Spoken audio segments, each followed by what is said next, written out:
start the meeting, and so we'll call the meeting to order. Thank you so much for joining us for the December 21st Louisville City Council meeting.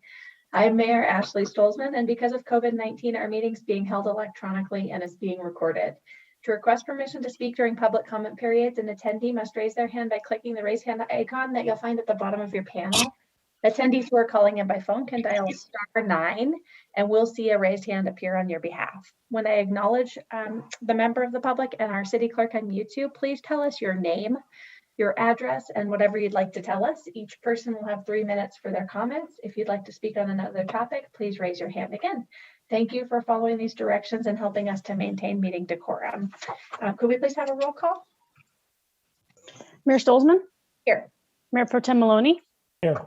Councilmember Brown? Here. Councilmember Fahey? Here. Councilmember Lay? Councilmember Most? Here. Councilmember Dickinson? Here. Thank you, everyone. Could I please get a motion to approve the agenda? So moved. Is there a second? Second. All those in favor, please say aye. Aye. Aye. Any opposed? Thank you, everyone. The agenda is approved. That takes us to our public comment period for items that are not on our agenda or items that are on our consent agenda. Are there any members of the public that would care to comment tonight? Seeing none, that'll take us to our consent agenda. Any comments on the consent agenda? Councilmember Brown. Thank you very much, Mayor. I hopefully my internet is okay. I'd like to move to approve the consent agenda with an amendment to item C, appointing Carrie Cortiglio to the Library Board of Trustees for a 4-year term. Yeah. Thank you. Is there a second? Second. Okay. Any discussion of the motion? So just to clarify for everybody, that would leave everything else as is, and there was an additional vacancy that we would be filling. And that is what the amendment would be. Any further discussion or any other amendments to consent agenda? Seeing none, all those in favor, please say aye. Aye. Aye. Aye. Any opposed? Thank you, everyone. The motion carries. That takes us to council informational comments on pertinent items that are not on the agenda. I'll just start us off. I'd like to take a moment to just thank Megan Davis for her tireless service to the community in the role of interim manager. Megan's helped us to keep our organization on track during this transition with several major accomplishments, probably the biggest one being getting the 2022 budget unanimously adopted. And it was a very easy process. She did a fantastic job there with, of course, the finance department helping out. We also received several grants for local initiatives, and the operations were kept steady or improving throughout the entire transition. So please, when you see Megan around the community, thank her. Just stepped into that role with such grace and did such an amazing job. So thank you, thank you, thank you, Megan. And this will be her last council meeting as interim city manager, and she'll go back to her role as deputy city manager. So we're just so lucky to have her. And that brings me to thanking Rob Zuccaro, who's normally our planning director, who has been taking on the role of interim deputy city manager. And I had the pleasure of having Rob join me at several regional meetings that normally I have Megan with me, and he just really hit the ground running. The communication with Rob in the interim role was phenomenal, and he rose to the occasion, taking on several new challenges that were really outside of his typical role. Really impressive to see him in that role and that growth. And so thank Rob too, if you see him out and about in the community. So thank you both for your service. It's been tremendous. And I see clapping all around, so that's great. Any other council members have informational comments on pertinent items not on the agenda? Councilmember Brown. Thank you, Mayor. And this isn't an item, this is an item that's on the consent agenda, so I hope you'll indulge me a bit. But I just want to thank the council for approving the agreement with Louisville Revitalization Commission to extend and complete the sidewalk on Front Street in Ward 3. It's a really important piece of sidewalk connection, and the neighbors and the neighborhood has really made it clear how important it is to them as well. So just I want to express my appreciation to both this council for their support, and also express my appreciation to Councilmember Lay for carrying our message well on the Revitalization Commission, and hopeful that the Revitalization Commission will approve the agreement when it comes before them as well. So, thank you. Thank you very much. Any other council informational comments this evening? Seeing none, that takes us to our city manager's report. Good evening, Mayor and City Council. Thank you, Mayor, for the kind words. I would also like to express my appreciation to City Council for this opportunity over the last several months. It's been a real pleasure working with you all in a different role and getting to know you a little bit more. And I just appreciate you, your partnership and being able to work together. And I'm really looking forward to going back to my role as deputy and continuing to work with you all, and also welcoming Mr. Durbin in his new role as city manager. So I have no other report. Thank you very much. And that takes us to our regular business tonight. And so our first item of regular business you can find if you're following along in your packet as agenda item A is reconsideration of ordinance number 1811 series 2021 Red Tail Ridge Master Plan, and ordinance number 1819 series 2021, an ordinance repealing ordinance number 1811 series 2021, an ordinance approving the First Amendment to the ConocoPhillips Campus General Development Plan and Red Tail Ridge Master Plan. This is our second reading and public hearing as advertised in the Daily Camera on December 12th, 2021. And if we don't end up approving that, we are going to be approving resolution number 90 series 2021, a resolution referring an ordinance to a vote of the registered electors of the city of Louisville at a special election to be held in 2022. I'll open the public hearing and ask if there are any disclosures new from last time. Seeing none, I'll turn it over to staff for a presentation. Thank you, Mayor. This is Kathleen Kelly, your city attorney, and I'll provide just a brief recap of where this agenda item sits this evening. In September of 2021, the City Council approved on second reading ordinance number 1811 series 2021. That ordinance has not become effective because a referendum petition protesting against the effect of the ordinance was timely filed on October 25th, 2021. The city clerk issued an initial statement of petition sufficiency on October 27th, and then a final statement of petition sufficiency on December 7th, 2021. The state statutes require that upon the clerk's issuance of a final determination of petition sufficiency, that the city council promptly reconsider the ordinance. And the statutes further provide that if upon reconsideration, the ordinance is not repealed, the city council shall submit the ordinance to a vote of the registered electors. So whether to repeal the ordinance or refer it to the electors is the matter before city council this evening. At the last city council meeting on December 7th, the council voted to approve on first reading an ordinance that would repeal ordinance number 1811. If that ordinance is approved on second reading this evening, it will become effective 30 days after publication.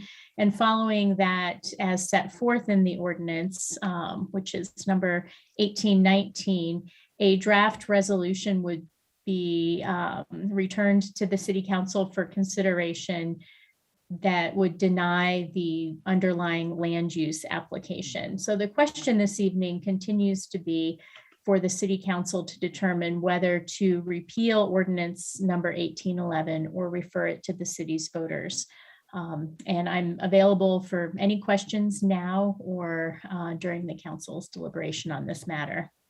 Thank you, City Attorney Kelly. And so as this is an ordinance that we're discussing tonight, we'll have 2 rounds of public comment per our charter. And so the first round of public comment will come now. If any members of the public would like to comment on this action this evening, please raise your hand and tell us what you would like to tell us.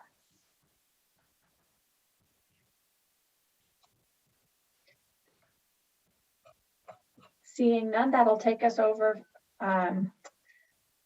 There are a couple. I was a little fast, and just so folks know, there'll be a second round of public comment if we do miss anyone here. But for this first round, we did get a couple of hands up. And so first up, we have RJ Harrington.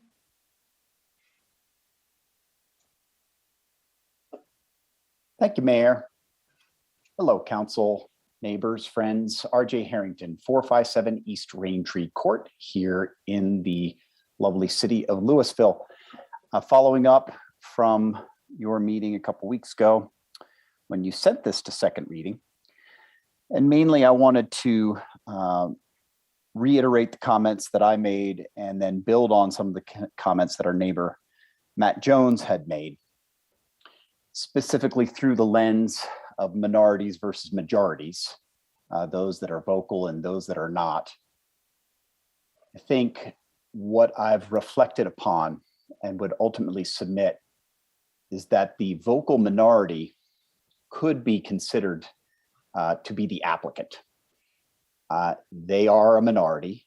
I don't recall if any of them actually reside in the city of Louisville, but they are allowed to be vocal ultimately because of their capital and the capital that they can bring to bear during the application process. All due respect to them, they had several community meetings, community Zooms. I was able to attend a couple, but then ultimately as they entered into the application process and really went in with all of their feet, they were able to multiply those feet by paying folks handsomely, paying consultants handsomely, and spending a lot of time, your time, staff time, and then ultimately what I would consider to be the vocal majority, the public's time. You know that several hundred comments were submitted during both the Planning Commission as well as your deliberation phases. And you also know that many members of the community went ahead and passed around petitions for the referendum, and that several hundred folks signed on to that.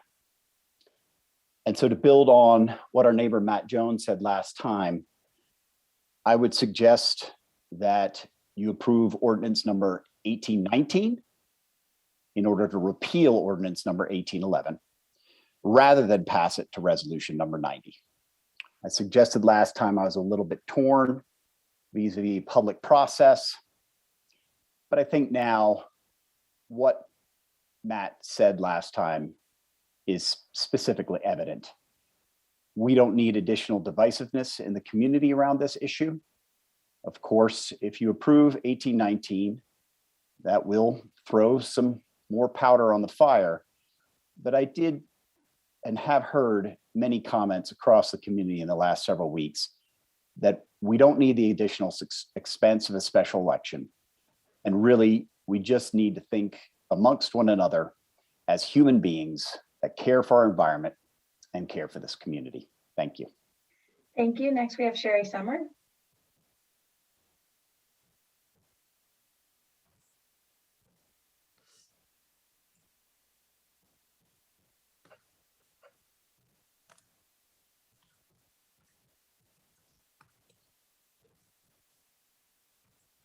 Sherry, we can't hear you. You might be muted on your end.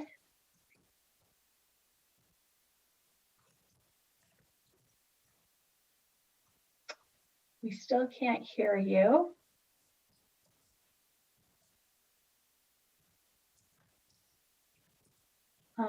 Sherry, I'm going to go to another commenter and we'll come back and check in with you if you want to check your microphone or try logging out and logging back in. Sorry about that. So the next commenter is Richard Morgan.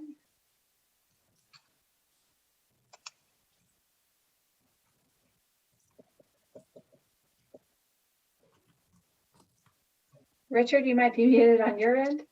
Mayor, can you hear me? We can. Oh, very good. Thank you. Good evening, members of council as well. Richard Morgan, 644 West Pine Street. I'd like to begin just by thanking former Ward 2 Councilman Jeff Lipton for his many years of service to our community, principally as a planning commissioner, then as a two-term councilman, and moreover for his always thoughtful leadership on council, especially as it pertains to this topic, Red Tail Ridge. Several years and countless thousands of hours from staff, planning commission, and city council meetings have been consumed on this development. Rightfully so. It represents about 10% of our land in the city. You've heard from hundreds of residents voicing their concerns and speaking out both in favor and against this development. Finally, all of the dialogue and negotiation resulted in the last council approving the project for development. Council's approval came with many conditions, good conditions, placed on the development. I appreciate the referendum process, but I do not think that 700 of our residents out of over 19,000 should determine that the project should be delayed further because they fundamentally disagree with the developer. I agree with Councilman Maloney. You, the council, should put this to a vote of the Louisville residents. I strongly believe that there are more than 700 residents, including myself, that want to see this project move forward. Already, we've lost Medtronic, and there are hundreds of high-paying jobs. This is really bad for Louisville, I believe. Moving forward on this thoughtful development will turn grazing land into a revenue-generating asset for the city. It will make available land for public open space, and it will connect Campus Drive to 96th Street, something we really need. I ask you to put it to a vote of the Louisville residents, and let's please move this project forward. Thank you, Mayor. Thank you. Next, we have Sherry Summer. Sherry, let's see if we figured it out.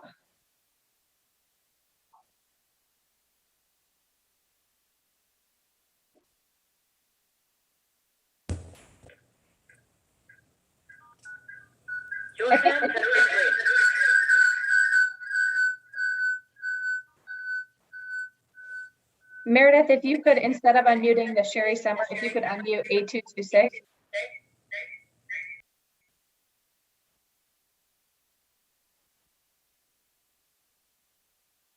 And then Sherry, I think you might be muted on your end. Oh, I'm sorry for that. Can you hear me now? Yes, we can. I really apologize. I kept pushing *6 and it didn't work for some reason. Good evening. Take a minute to compose myself. Tonight, I would like to urge you to vote to repeal Ordinance 1811. First of all, I believe repealing this ordinance would honor the democratic process. During the meeting of December 7th, it was argued by Council members Fahey, Dickinson, and Maloney that the only way to honor the democratic process would be to send this measure to a ballot. This seems to frame a decision to repeal as being undemocratic. And I feel like that's a little bit what the previous speaker, Mr. Morgan, was also suggesting. In fact, according to our home rule charter and state statutes, the referendum process in its entirety is democratic, and a decision to repeal would be just as legitimate as a decision to send this to the voters. I would like this point to be clarified at some point by City Attorney Kelly tonight. Let me also point out that when City Council people are elected, they may win by a majority in their ward, but they will not be winning by a majority of Louisville residents. For example, in one recent election, one council member won by 350 votes, which is fewer than 2.5% of the voters in Louisville. Second, repealing Ordinance 1811 would allow a better proposal to come forward. As Mayor Stoltzman stated in the meeting of December 7th, council members have expertise and spent many hours understanding the intricacies of this proposal. As Mr. Morgan pointed out, the proposal did see some improvements. However, council members Lay, Brown, and Stoltzman were entirely ignored in the final meeting and approval of this ordinance. Considering the magnitude of this decision, we need a proposal that recognizes all council members' arguments. They have all worked very hard to come to their conclusions. This would be a better use of city resources. As Mr. Morgan has pointed out, we have limited resources and have put many, many hours into this process. Proposals that have been submitted and the very incremental changes that have been made have consumed so much staff, resident, and planning commission time. We have a 2022 work plan, and we will not get to all the essential and needed improvements. Special election turnout is historically low, around 34%. And in this case, only 2,500 members of Louisville residents would be needed to approve this, rescinding this proposal. Is it worth spending that much more money and time just to find out the conclusion that you already know? I believe you know. Because we have given Brubacher much time. They have many resources. Residents have very few resources, and we're all volunteers. At any time, this majority could have spoken up. In fact, we have all been working, we've been speaking, and we need to be listened to. Thank you for your time. Thank you. Next in the queue, we have Larry Donner. Good evening, Larry. Hi, this is not Larry. This is Susan Liu at 1020 Willow Place. I apologize for not coming in sooner, but I had technical issues, as you all know, electronically challenged. However, I am calling to ask about whether there is an answer to the question on whether newly elected Councilor Most needs to recuse herself as an ethics issue. So Councilor Most was only elected in November, and she did not participate in the discussion on Red Tail Ridge. And therefore, because she did not participate originally, there's, I think, a question of a potential conflict and a recusal, at least a discussion on a recusal should be part of this discussion, so as not to open the city to a lawsuit. Thank you. Thank you. Any other public comments? And just remember, there'll be a second round of public comment. All right, seeing none, that takes us back over for council questions and comments. Any council questions or comments this evening?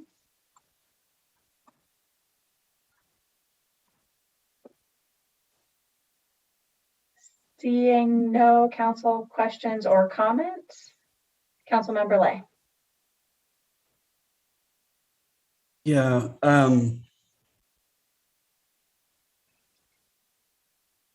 I guess I wanted to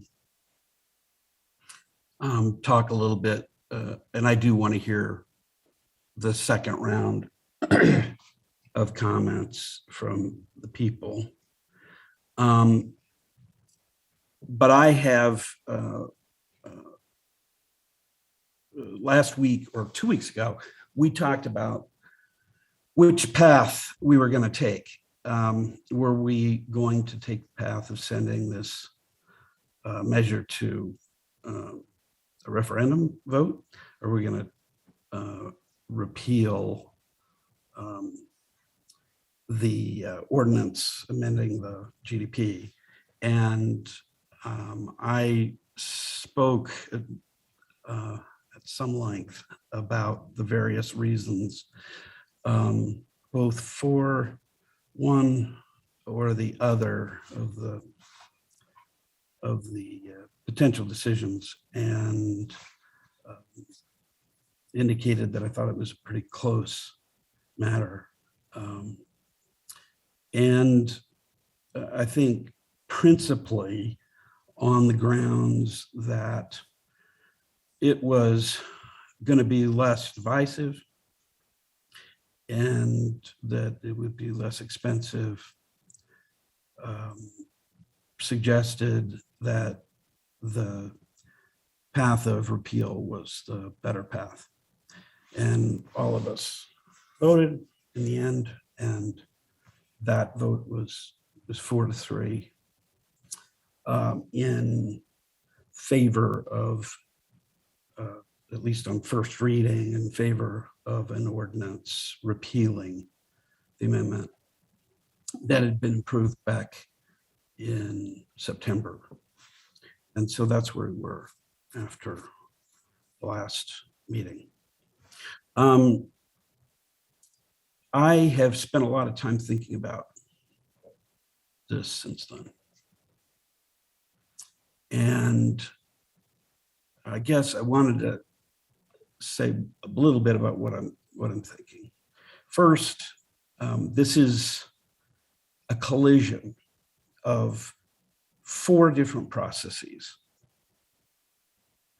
One is the electoral process, which is how all of us got elected, including Councilmember Most, the most recent member. And you all know what that is about. We're representatives of the people. We're not the people, but we're representatives of the people. The legislative process is responsible for council enacting the standards by which land use applications are to be decided. I mean, it's essentially the voice of the people through their representatives establishing the criteria by which we approve or deny those applications. It's done long before any of these processes or any of the process that we're in right now happens. And that process, the legislative process, is the problem-solving process. There's a problem or an issue that we have to deal with. We want to put a weight on certain kinds of factors, and that's what council does. They say yes, no, we amend certain kinds of criteria, or we continue them. So that's the legislative process. The third process is the quasi-judicial process, which of course is when the applicant submits an application and it bubbles up through the planning and department to the planning commission, and the appointed members of the planning commission look at the standards that council set. They evaluate the evidence that's in front of them, and they make a decision as to whether that application has met the standard. After that, it comes to us as elected officials. And we do not quite the same thing, but we have to evaluate that application based on those standards. Again, applying what has already been enacted is the voice of the people through their representatives, through that legislative process, but now to a specific kind of land use decision. And that happened. And that happened in September, and everybody knows how that came out. And now we're in the middle of the referendum process. And the referendum process is, as everybody who's gone through this, I think knows, it's somewhat complicated. The decision was made in September. A number of representative or citizens collected signatures for a petition to override the decision that council had made before. It's a classic political question of who decides. Council decides initially on the quasi-judicial decision, and then people can say on certain kinds of land use decisions, certain kind of decisions, we don't agree. And we don't think this community will agree, and we want that to challenge. We want to challenge that, and that's what they did. 700 people signed those petitions and brought the decision to where we are today. But what I've been thinking about is, what is this decision right now that we make? Because it's an odd step, isn't it? There's one more chance to reconsider. And we said, last time, I think it was to Mark Krantz who mentioned that there's no real standard. And I think that's right. I think it's sort of, we can rationally articulate various reasons, and I think people did, about why they made the decision to send this to the voters or to repeal last time. And we sent this ordinance we're considering right now. But that process, I think this sort of safety valve, if you will, is there. Each of us has a different way of viewing that. And I think it is perfectly plausible to reach the conclusion that the issue may be too divisive. It may be too costly. But the referendum is so important that we've put it in the Colorado Constitution, we've put it in our own charter. And it is, and the people who put together the petition knew this, that it's a democratic process, ultimately.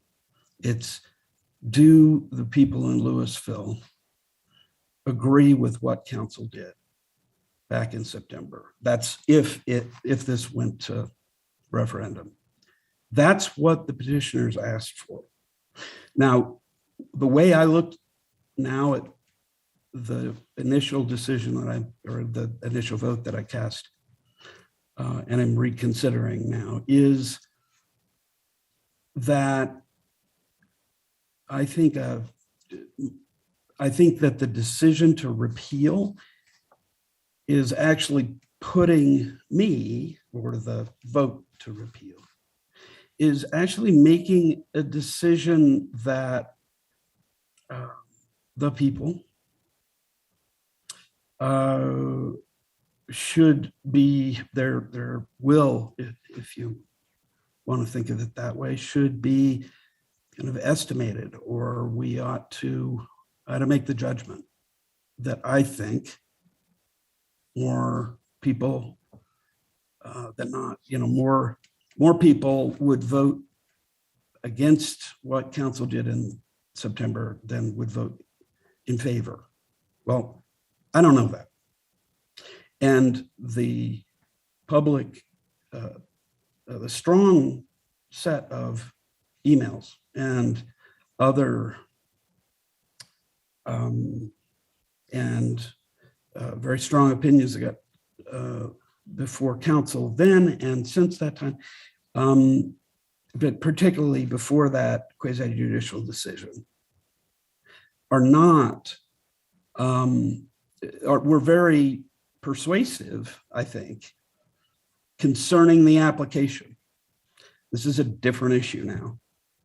This is a different issue, and it's not a quasi-judicial decision. It's a decision of whether the people should decide instead of the council. I think a number of people mentioned, and I believe Ms. Summers just mentioned this, that maybe it's council who has the better position to be able to make land use decisions. Well, that's generally who is given these decisions. And council did make that decision after a long and arduous process. But now what the petitioners have requested is that it's time for the people, the whole electorate of Louisville, to weigh in. And I'm a fan of process. The more I thought about this, the more I understand that there's these collisions, this collision of process, legislative, electoral, quasi-judicial, and referendum. And our own democracy, I think, is under attack. The referendum is a process we've put in place for this kind of decision. And I can't, in good conscience, vote to take that away.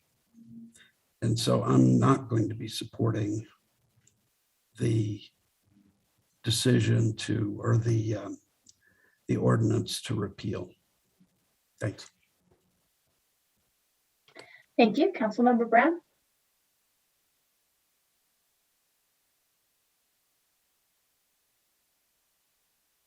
Sorry, Mayor. Well, with that, we should probably just vote, because I think Councilmember Lay has made it clear exactly how this is going to go this evening. I'm disappointed in his comments, Mayor, obviously. I'm disappointed because we, as city council members and as quasi-judges, must use our best judgment. And our best judgment, in my best judgment, I believe that this council wrongly decided this back in September.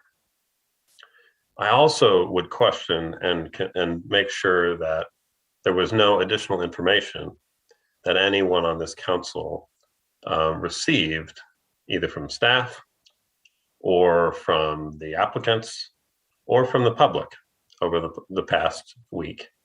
I'm not indicating that anyone did, but I do think it's important that if people are having changes of heart, that we are only considering the information that we have previously received. With that, I would like to make a motion to approve resolution number 90, series 2020, a resolution referring an ordinance to a vote of the registered electors of the city of Louisville, a special election to be held on April 19th, 2022. I'll ask if there's a second, but I just will make a comment just for procedure's sake that they're still around a public comment. So just to be clear that this will not end public comment or council debate. Council will still have a chance for each member to have a chance to speak to the motions or any other topics. Is there a Mayor, second? I'll second Kyle's motion. Thank you. There's a motion and a second. Councilmember Brown, did you want to say anything else? Yes, I'd like to make a substitute motion approving ordinance number 1819, series 2021, and ordinance repealing ordinance number 1811, series 2021, an ordinance approving the First Amendment of the ConocoPhillips Campus General Development Plan, Red Tail Ridge Master Plan on second reading. Is there a second? Councilmember Most, will you unmute? Yeah, I'll second. Thank you. Councilmember Brown, did you have any other comments? No, I'm good. Thank you. Councilmember Most. Yeah, so I guess the comment I want to make, and after listening to, especially after listening to Council Members Lay's comments about how this is not a quasi-judicial process,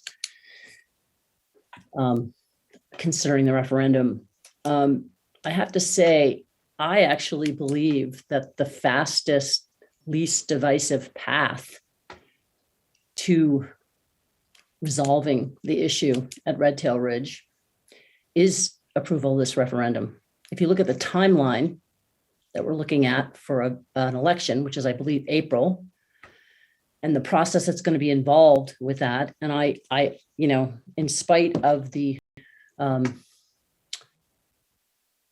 comments by a number of council members,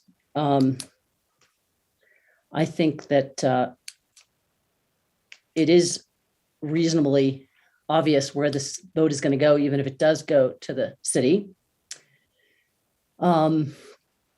That we're basically increasing the amount of divisiveness, increasing the amount of back and forth and debate, and that I think is just not warranted. And I think what we need is the least divisive path towards approval of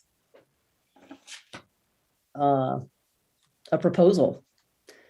And I think that taking this to a vote is just going to push it out and make it longer and just create a lot of antagonism and frustration among the constituents. And given, I think Ms. Sherry Somers said this, if you look at the data for who participates in these special elections, it's going to be a small percentage of people. So again, it's going to be the most highly motivated people. And I think what we've seen in this community is the most highly motivated people on this issue are the people who put the referendum forth. So my concern is we're just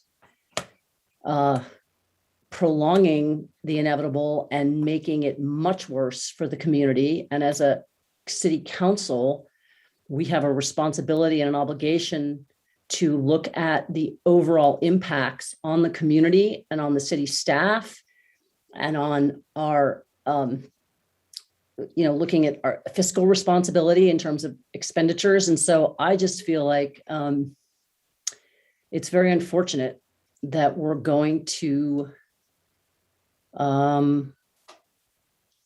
create, more discomfort and antagonism in this community instead of trying to create less. Any other council member comments or questions? Seeing none, that takes us to our final round of public comment. Any members of the public care to comment? This is your final opportunity to comment on this topic this evening. RJ Harrington. Thank you for acknowledging me a second time, Mayor. RJ Harrington, 457 East Raintree Court. I will also echo my disappointment with what Councilperson Lay has put forward. And we've heard a lot as a community from members, neighbors of our community that are not of legal voting age over the last several weeks. Most recently, just last week, the City of Louisville Sustainability Film Series presented a film called Youth Unstoppable. And sadly, it coincided with the Ward 1 Town Hall meeting last week. So I'm going to hazard a guess that neither Caleb nor Chris, my neighbors, were able to attend and watch this very powerful and moving film. And we've been listening to folks like me sentimentally engage around the issue of the climate crisis, the climate emergency, over the months and years that precede this debate. Well, lo and behold, the science continues to become ever more clear. After Youth Unstoppable, or just before, we had raging windstorms that are not necessarily normal in the city of Louisville. And ultimately, our youth can only engage so much. Last week was exam week. This week is the first week of their Christmas holiday break, winter break. Excuse me for being religiously specific. But we don't get to hear from the youth tonight around what I would suggest is also an important topic to them, because it is the democratic process.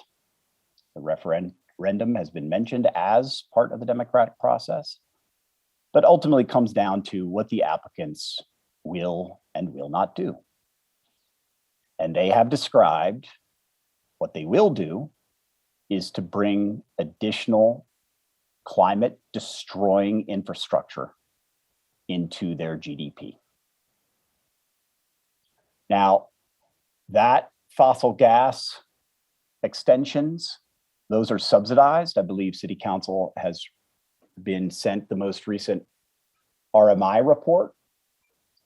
And so this community now has an opportunity, this council has an opportunity to approve Ordinance 1819 and send the applicant back to the drawing board with no new fossil infrastructure for the youth. Thank you. Thank you. Our next commenter is Richard Morgan. Thank you, Mayor. Can you hear me? Yes, we can. Thank you, Mayor. I appreciate the fellow citizens providing their comment. There's only been about 4 of us commenting, but I got to believe that there's many more interested persons in our community out there that want to communicate on this topic. I also want to thank Councilman Lay for his comments. Each time that I listen to him speak on a topic, I learn something new. And I think he captured this very well by saying it's now moved into a classical political decision. I do believe that This is, as I stated earlier, this is a land parcel that is 10% of our city's landmass. And I think that this emotionally touches every one of our 19,000 plus citizens. It may be that special elections pull a fraction of the community, but this is exactly what the petitioners of this referendum want. They want to overrule the decision by a previous city council, and they want to put it to a vote of the public. I want to go to the vote of the public. I think former council member Lou raised a really interesting point about the makeup of this new council, bringing in a new council member, Most. She doesn't have the detailed knowledge of this project that the rest of the council members have the benefit of reviewing over the past couple of years. I think it's an interesting question that former council member Lou raises about whether she should recuse herself. And if she does, then it's back to a 6-person council. But I do think that this is an emotional topic that will bring out many more of our fellow residents that want to have a voice on this matter. And I don't think waiting a couple of months to put it to the vote of the community is going to be time wasted. I think we've all heard from the applicant. They've gone back to the drawing board several times and amended their project to the requirements of Planning Commission, Council, and the voices of the community. And I think now the community has a chance to speak one last time. Thank you, Mayor. Thank you. Next, we have Stephanie Rowe. Hi there, Stephanie Rowe, 631 West Street in Louisville. I sometimes forget to keep track. I hope that everybody is saying, giving their address and confirming that they live in Louisville. I am tired, but of all of this, but I guess I just wanted to say tonight that I refuse to believe that the members of City Council really and truly believe that the referendum process is undemocratic, that the only democratic solution is to go to a vote, and that the repeal aspect, and Deb, I see ya, and it's not funny. So please wipe the smirk off the face. You're not as charming as you think you are, sweetie. I refuse to believe that anybody on City Council really thinks that the repeal is some sort of undemocratic solution. And I especially don't believe that of Chris Lay, who I think is an incredibly smart person. So I don't know what's going on there. I do hope that there will be, I second what Councilmember Brown said. I think that people should have to disclose any ex parte conversations that they've had in the last couple of weeks. I think that that's really useful. Anyway, I don't know what you, I don't know why you're pretending that this is an undemocratic, that repealing the vote is somehow an undemocratic solution here. I don't know what's going on. And finally, I would like to make a motion. I know that I am not on council and I can't make motions, but I'm doing it anyway. I would like to make a motion that we set a campaign finance limit of $1,000 for the upcoming ballot initiative. So people, the party in support of Red Tail Ridge, they're limited to spending $1,000 on this campaign, and the opposition is limited to $1,000. Thank you. Thank you. And I'll just take a friendly reminder, just a moment to sort of reset and remind everybody, each person will have 3 minutes to make whatever comments they want to. And if we could, the best that we can, keep the comments to either Ordinance 1819 or Resolution 90. And people are welcome to say whatever they want, but it will help council very most make the decision if we can keep the comments to those two topics. Next, we have the phone number ending in 8226.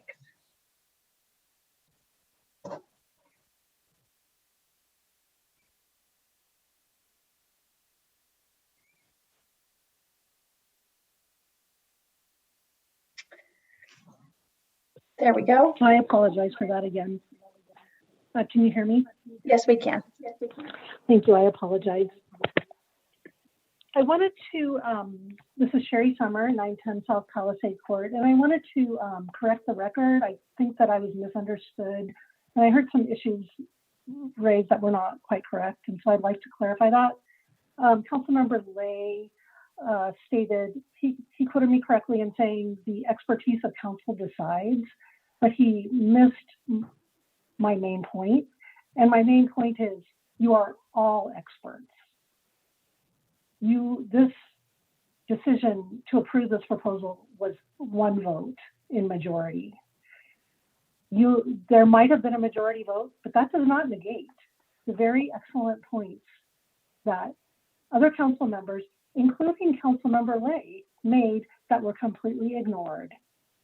In terms of the democratic process, I do have a question.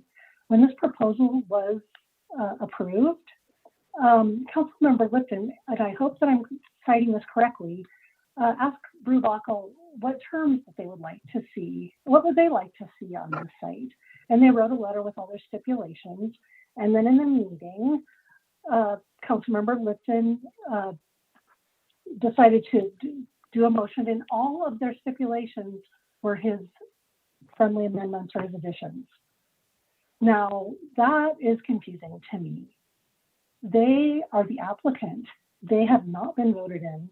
And our very own council members, Mayor Stoltzman, Councilmember Lay, and Councilmember Brown were ignored. None of their suggestions met the final cut.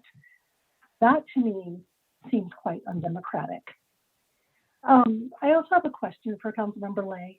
Last time he said he preferred to rescind the decision because in that case, council would have more of a say in the new proposal. And now he's switched to saying that there should be a vote. That confuses me. I would like to say to Mr. Morgan, this is how the democratic process works, that we are allowed to petition for a referendum, and we have elections, and we have new council members, and they have a voice, and they can become educated. Also, that this meeting is not about a quasi-judicial matter. So those items all need to be clarified. I'm not tired at all. If this goes to a vote, that's just fine with me, because you know what, this matters so much to me and the people of Louisville that we will just keep going, and I know we will win. And I will be sad because, the city of Louisville will have lost many opportunities to work on their work plan and to do other important things for our climate because they'll be bogged down in this proposal. But that will not stop anything on our side. Thank you. Thank you. Next, we have Susan.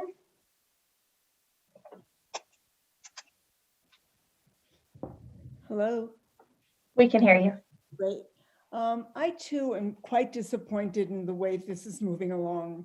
To me, when we go to an election, if that's what happens, we spend many thousands of dollars on the part of the city that we don't need to spend.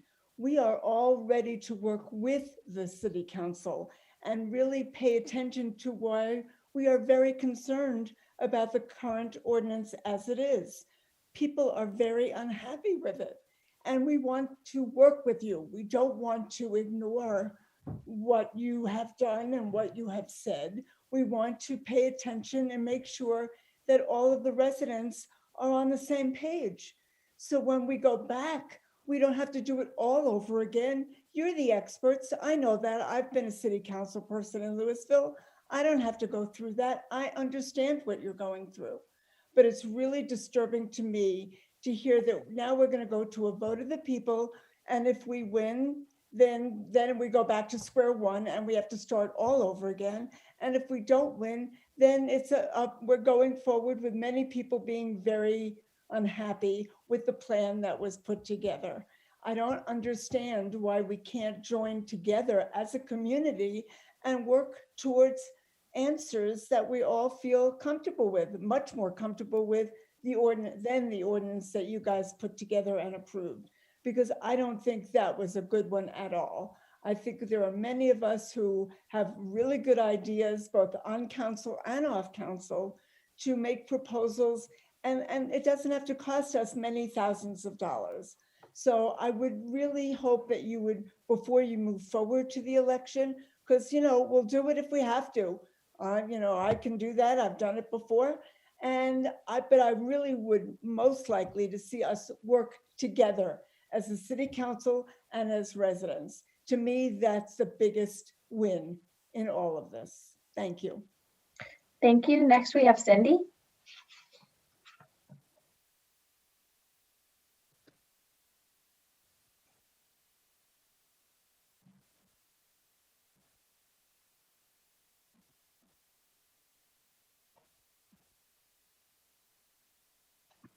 Cindy, I'm sorry, we can't hear you. You might try unmuting. Oh, now, there we go. Can you hear me? Yes, Okay. we can. Hi, my name is Cindy Bedell. I live at 662 West Willow Street in Louisville. And there's just a couple things I'd like to say tonight. One is, I think a public process will be provided by voting to repeal the approval of the Red Tail Ridge General Development Plan and send it back for a better plan. And I think that because if you do that, it's still going to come to public hearing for the Planning Commission recommendation. It's going to come to public hearing for City Council. So there will be lots and lots of opportunity for public input for people to get a better plan that people want. And second thing I want to say is, City Council, the way I understand democratic process, is there to represent the constituents. The City Council and the Planning Commission received hundreds and hundreds of letters, emails, public comments, vastly opposed to the plan that was approved. So my question is, how was this plan approved reflected the democratic process? And if City Council had held out for a better plan with more open space that people want, less traffic that people want, a smaller building footprint that people want, we might not even be here today talking about this. So I strongly encourage you to send this back to the drawing board, have the applicant start over, have the city consider creative options for funding more open space or negotiating with the applicant, and get a better plan that people want. If this goes to a vote, the city is going to spend a lot of money. I've heard estimates way over $67,000, a lot of time, a lot of resources, and encourage a lot more divisiveness in this community. So I will be really sorry to see it go that way. But if it does, I will keep doing what I can as a citizen advocate to make sure people's voices are heard. Thank you very much. Thank you. Next, we have Mark Cathcart.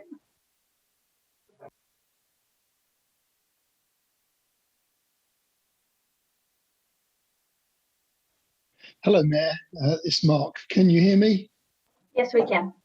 Sorry about that. I'm on my phone for the first time. So this is Mark Cathcart. I live at 1763 Sweet Clover Lane in Louisville.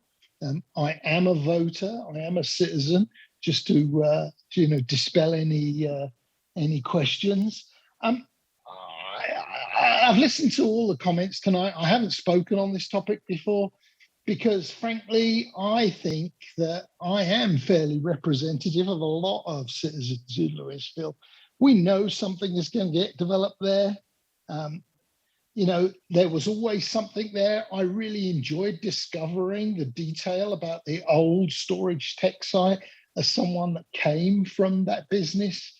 And so I think most of us trusted the process, we trusted planning. We looked at, those of us that could be bothered, and that I am, we looked at the plans and just trusted what happened. We trusted the city council when they voted to approve. And frankly, given the options that you have now as a city council to either repeal that approval or to spend more money going to a vote, I'm kind of like on the fence about this. Sue spoke about working together. There's no chance to work together in this anymore. We either repeal tonight and it goes back to the start, or I'd get another developer, or something will come along, and there's no process that will ensure that they don't get exactly the same. Right? There is no process to stop that. So the alternative is going to a vote. And ultimately, I'm not going to campaign for this thing to go ahead. I don't know many citizens that would waste their time campaigning for something that we've already voted for. We voted by electing our representatives. I'm disappointed in Chris Lay's view tonight because he is my representative. Or one of my representatives. So, I think you're stuck between a rock and a hard place. Personally, I think I would like to ask the City Council tonight to vote to repeal. Be leaders, do your jobs, vote to repeal. Don't put this out, don't waste $60,000 and then all the planning stuff that's going to come after that. I just don't see it getting passed to continue. So thank you very much for all your time. I know this is an emotional issue. Even I've got strong feelings about it. So again, thank you, City Council, however you vote tonight. Thank you. Next is the phone number ending in 7032. And you may need to dial *6 to unmute yourself. Hi, this is Matt Jones, 265 Dahlia Drive. Had a little trouble logging in, still haven't. But I want to ask you to rescind this vote. I heard Chris's speech. I found it way out of order. It should have been after we listened to us, but that's the fact of the matter and where it is. And I did a little looking today. Why is this in front of you? Well, in CRS 3111-105, paren 3, it says once the petition is filed and no protest is taken effect, upon final determination of petition sufficiency, here it is, the legislative body shall promptly reconsider the ordinance. So it's pretty straightforward. I think this was put in law for this very kind of situation, where people in the community have strong feelings that the decision was wrong, and it gives City Council a chance to say, wait a minute, we don't want to create a bunch of divisiveness in our community. And I would ask you to rescind this. It is not going to be fun to have this campaign. I mean, we have a developer that came in and proposed twice what they were legally able to do. They talk about their development, how they know Louisville really well, and then turn around and don't do it. They are an equity firm, not a normal developer. They do remind me of house flippers, and that may be what happens to this property. And you're sending us into a divisive campaign when the statutes specifically say there is an out for you for this kind of situation. Look, you can refer this to the voters and say, look, it was for me, this is what referendum's all about. The statute tells you otherwise. You have an option to not create divisiveness in our community and do something that's more sensible out at that site. I am hoping you take it. And I don't remember people saying their position before they listen to the public. And I'm disappointed in Chris doing that. I just don't get it. Apparently, that was his mind was made up. But I hope you reconsider, Chris. This is really critical to our community. It's going to be a David and Goliath fight, and I think David's going to win this thing. But City Council will be responsible for the fighting and the divisiveness if you do not rescind this vote. So I'm asking you to rescind the vote, do what CRS 3111-105-3 enables you to do, specifically to reconsider and have a more constructive process. Thank you for your comments. Next, we have Catherine Smith. Good evening. My name is Catherine Smith. I live at 608 West Street, and this is my first time to address the City Council on this issue. And I say I have been watching, honestly, with dismay. I see the divisiveness already occurring in the commenters. And I feel like part of the fight here, for some reason that I don't understand, is centering around people's understanding of what the democratic process itself is.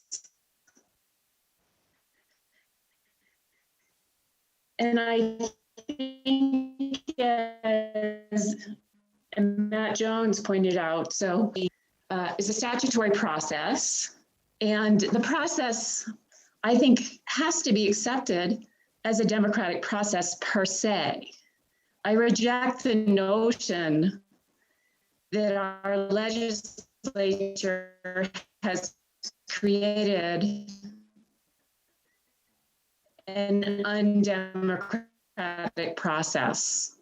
I do think that if you look at the weight of the community's interest over time, that what you're seeing is that the highly motivated members of the community are the members who are supporting the repeal of the ordinance, approving the master plan. And this is done, the community's interest, I think, is centering around a wide range of environmental concerns, concerns about the livability of our community. There's a lot of discussion about traffic.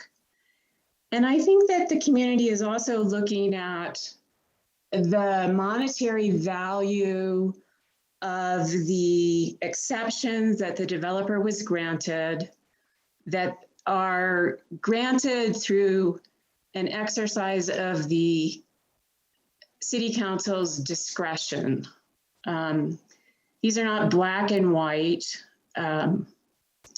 exceptions that they requested. And I think that everyone who has suggested that we can come up with a plan that serves our community better through extending the process with the developer is right. And I think that's the direction that we ought to move. I urge you to repeal the ordinance and to restart the process. I do think we can get to a much better place. And finally, if you don't do that, I do think that you ought to put in place spending limits so that the community's voice is not drowned by the developer's voice. Thank you for your comment. Any other members of the public care to comment on this topic this evening?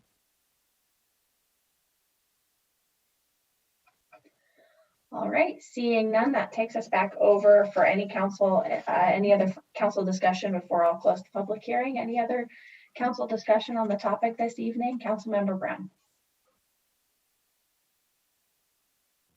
Thank you, Mayor. I appreciate it. I just want to say that I'm a big supporter, big proponent of campaign finance reform. Folks know that since I've gotten on this council, I have been advocating for spending limits in our elections. I don't believe there's any way for us to do that in this particular case. I do believe this will be a David and Goliath problem. And I believe that the developers and other moneyed interests know that they will be able to pour tens of thousands of dollars into our community to argue for this. I think that's unfortunate. I believe the people will ultimately prevail. And I look forward to people over the companies and the corporations. So with that, thank you very much. Any other council member discussion this evening on the topic? Councilmember Dickinson. Thanks, Mayor. Yeah, I think it's been, well, a very long debate because it goes in a lot of ways, back for years. And I really appreciate the continued participation from the public. I know members like Sherry Summer have come to meeting after meeting after meeting and voiced their opinion again and again. And I appreciate the care and the engagement and the persistence. Some emails we got even just today. Catherine, you spoke, but I thought your email was fantastic. Deborah Irvin, Robbie Cartwright, Wei-Yen Chen, John Curry. Those are just reading through hundreds of emails. I wrote down some names of specific emails that I thought were just really well worded and really thoughtful. And I think all of those in opposition, but just, kind and thoughtful. And this has been a tough process. I think that, one of the reasons I continue to be, in support of sending it to the voters is it's not about whether what we approved was right or not. We had lots of debates about how many megawatts of power and how much, how much electrification or not, or if you can have gas as backup or not, like how much open space, how many acres, where it should be. It's all these discussions. And many of you were along the ride for all those discussions. And I think we did a good job in a lot of ways, but certainly didn't get to agreement, right? Didn't get to consensus. It was 4-3, obviously. And so, what's interesting for me is as it was a close vote 4-3, the public has the same people that signed the petition that said, hey, what are you guys doing? I so don't agree with what you're doing. You need to listen to the people. Went out and did their process and they asked us to listen to the people, but I'm getting the same emails from those people saying, okay, but that's enough listening to the people. You've heard enough. Don't go any further.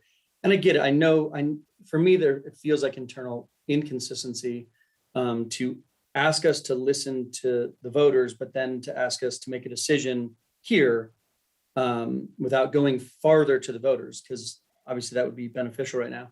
And in a lot of those emails, 3 things have come up. 1 is it's a waste of money. 2, it's a foregone conclusion.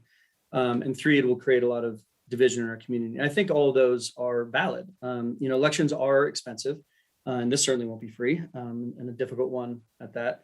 But if there's one thing that's been clear in this process is that this is an incredibly important issue. And I don't think that allowing our citizens to vote on the matter is a waste of money. It will cost money, and I lament that. But at the same time, we passed something as a previous council, and if you will, the petitioners are forcing us into this situation. Not necessarily we could, of course, repeal, but there isn't this argument from myself that says, oh my God, what a waste of money. I can't believe you're going to make us send this to the people. We already voted to approve it. Why are we going to send this to the people? That's your right. And I think you've done a really good job of putting us in this situation. So now that it might go to the voters, I don't think that's bad. On the argument that's a foregone conclusion, I don't think it is a foregone conclusion, which I think many people have spoken to that tonight. There's some fear that the people that have filed this petition will lose to Goliath, if you will, to paraphrase. And so I think there is concern that the vote won't go the way many of us want it to go. But so I don't think it's a foregone conclusion. And then the third piece around that it will be contentious and create division. I don't disagree with that. I think that this entire thing has been divisive. It was divisive before I was on council, and it's been divisive the 2 years I've been on council. And so we can blame the developer for even with anything on their land, because I think no matter what they came with, it was going to be divisive. You can blame council for approving it because that created the moment of the petition. You can blame the petitioners for making it divisive by bringing us back here. We'd be done if not for the petition. And you can blame council now again for sending it back to the voters because that will again be more divisive. And so I don't really know. I don't know how to get around that. I just think that's a reality of this topic. It is divisive. And we've been in a 4-3 and that's tough. But what I would hope is that everyone has the city's best interest in mind. And that's what I hear. I don't hear people on both sides saying something that would be awful for the community. No one's fighting, certainly no one's fighting for the developer. I haven't heard a single person go, I just really like this developer. They're so great. I don't think we've heard that quote in all of our meetings. But I think it's important that, as people put out yard signs, yeah, that could be divisive. If one neighbor has for and one neighbor has against, that's tough. But I think you've seen members of council do a really good job of being respectful to each other. And I think as the public has come and spoken at these meetings, for the vast majority of the comments have been incredibly respectful. And I think we can continue an incredibly respectful conversation as we deal with a very potentially divisive issue. And then the last comment I'll make, and I'll end on it, is that, there are two sides to this issue. I don't know how big one side is versus the other. I do want to dispel the idea. I just had a note, I think us repealing it is absolutely part of the democratic process. So I don't know where that came in. Sending it to the voters is obviously a democratic process, but repealing it, sure, I have no contention there. That is certainly one aspect that we could go forward with. But when council voted to approve resolution 1811, some people were actually very happy to see this 3-year process finally end with something that's going to fill the vacant storage tech site. And others were really upset with it. And those people who were upset did a great job of going through the process, filing a petition, and I respect that. However, those that were happy about it, they had no reason to organize and to sign a petition. So we're only hearing from one side. If we approve resolution 1819 tonight, I hope we understand that we'll have to wait 30 days to see if 400 people sign a petition against this ordinance. And then we'd be right back here saying, well, 400 people signed it, 783 people signed petition against the first decision, 3 people signed a petition against the reversal of that decision. And so you'd have competing petitions. But at this point, we haven't had any reason for people who are in support of this to organize, gather, sign a petition, or speak out. And I will say that I think if this goes to an election in April, I believe the repeal will be successful. That's what I think will be the end result. I'm not here trying to prevent that. I'm not trying to affect it. I do think that will be the result, but that's all I'm doing is sending this to the voters to get that fair result. And if it's 80-20, that speaks volumes about what we're doing. And that was well worth the money, in my opinion. If it's 50-50, that speaks volumes about where we are in this community. And so I don't think it's a waste of money to send it to the people. I do think that it will pass, the repeal will pass. And I have listened. I just want you all to know, I have read all of your emails. I have listened to you for hours and hours and hours at these meetings. I swear I am listening and I hear you. I know that a huge population has been so against this. I hear you. I totally understand that. I am not for or against this proposal. I was just trying to evaluate it from a quasi-judicial perspective. And I look forward to ultimately the voice of the people, of which I am one. I will get to vote myself. That the voice of the people will be heard, and that result will be fair and fine. And I'm okay with whatever result comes. And I respect all my council members for everything they've been doing the last couple of years, and I respect all the public that's worked so hard to get us to this place.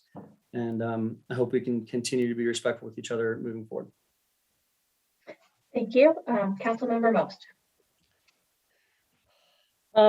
With all due respect, Councilmember Dickinson, I think you're trying to have it both ways. I think that if we are going to shirk our responsibility as council members, we might as well just send everything to the voters to vote on. If we need to have 100% confidence in the position of the majority of voters in Louisville on any decision we make, on any land use decision we make, then if we're not going to use our own judgment, if we're not going to use our own understanding of who is communicating with us, then we might as well just send every land use decision for a vote. And I said this last time we talked about it, I'm going to say it again. The way democracy works is the people who show up are the ones to get to have a voice. The people who show up for the transportation master plan sessions are the community members that get to decide what's in it. The community members that show up to do the comprehensive planning next year are the ones whose voice we are going to listen to. When the rec center research was done, the people who filled out surveys and the people who showed up at the meetings were the ones who had influence. So this notion that the hundreds and hundreds of people who sent us emails, that the hundreds and hundreds of people who signed the petition are not representative is just completely inconsistent with the way this community acts on community input. The standard that we'll be setting then is we're going to have a vote on everything. And I think that's a really untenable standard. And I think that's not the way representative democracy works. Representative democracy works. The people who show up and vote are the ones who get to have the voice. And in this case, that was this participation. Now, I think that we do have an issue here because what we will be setting up, if this goes to a vote, is a business entity with virtually unlimited resources to influence the community versus people who have been actively engaged in the process. And what we're going to see is the people who are informed are the people who have been engaged in this process on both sides, vast majority against, but certainly people who supported this project. And we've all heard from them and seen emails. Those are the informed voters, right? To basically set up a situation where we're going to have a venture capital firm with unlimited resources and unlimited strategic expertise in influential marketing and the ability to hire high-priced advertising people to then reach out to all the uninformed voters in this community, the people who haven't been paying attention, who either for whatever reason have been paying attention, and now we're going to engage those voters. And the notion that somehow that improves the quality of the decision that we get, I think is just not a reasonable assessment. What else did I want to say? Is there something else? No, I think, yeah, I think that's basically it. But I think we need to really think long and hard about this because just one last point. The last point is the decision was made in September. The voters asked us to reconsider that decision, right?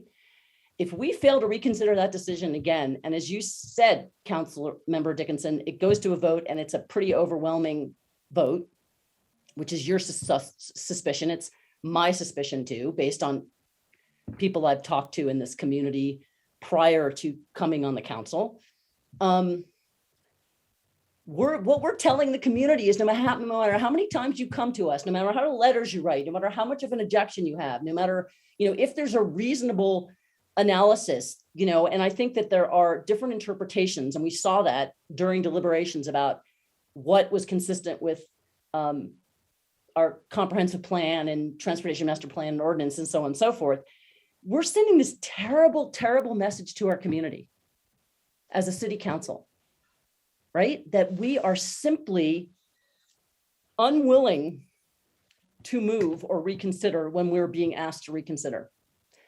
And I think that, this idea that we're going to get another referendum petition to override this one, there's nothing that we've seen in this community that would demonstrate to us that there's that kind of pro-development forces who, for whatever reason, haven't been engaged in this process. And Councilmember Dickinson, you say they haven't been engaged in the process because they have no reason to. You know, we've certainly heard from people who are vocal proponents, and they've had their reasons. So I just think I think it's not a fair reading of what's going on here. And I think we do ourselves, our community, and our constituents a great disservice when they're reaching out to us and saying, please reconsider this incredibly significant decision. And our response is, we're not going to do that. We're just going to throw it out to the voters. I just think we're shirking our responsibility. Thank you. Thank you. Mayor Pro Tem Maloney. Thank you, Mayor. I'd like to make a motion to end the debate. So there's a motion to call the question. So I don't believe that's debatable. So all those in favor of calling the question, please say aye. Aye. Aye. Aye. So I'm Mayor, question of point of order. Councilmember Dickinson. I just, so there doesn't need to be a second. This is the first time anyone's called a question since. Sorry, I guess so let me just clarify. So in calling the question, I should have waited for a second. I apologize for that. In calling the question though, we won't have a debate on that motion. We'll just take a vote on it. So what it does is ends debate. And so the motion that we would be voting on, assuming Mayor Pro Tem Maloney gets a second, is whether or not we should continue to have any further discussion before we vote on the ordinance. Is everyone clear what we're voting on? So there's a motion on the floor to call the question. Is there a second?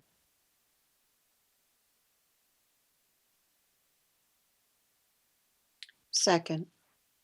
Okay, so there's a motion and a second on the floor to call the question and end debate. All those in favor, if you'll just sort of indicate by, putting your hand up or something so we can count. All right, opposed? We have two people who haven't voted. One person who hasn't voted. So are you abstaining, Councilmember Dickinson? Will you just clarify how you're voting? Or we I can was do waiting a to see how you voted because I didn't know if you wanted to speak. You haven't spoken yet.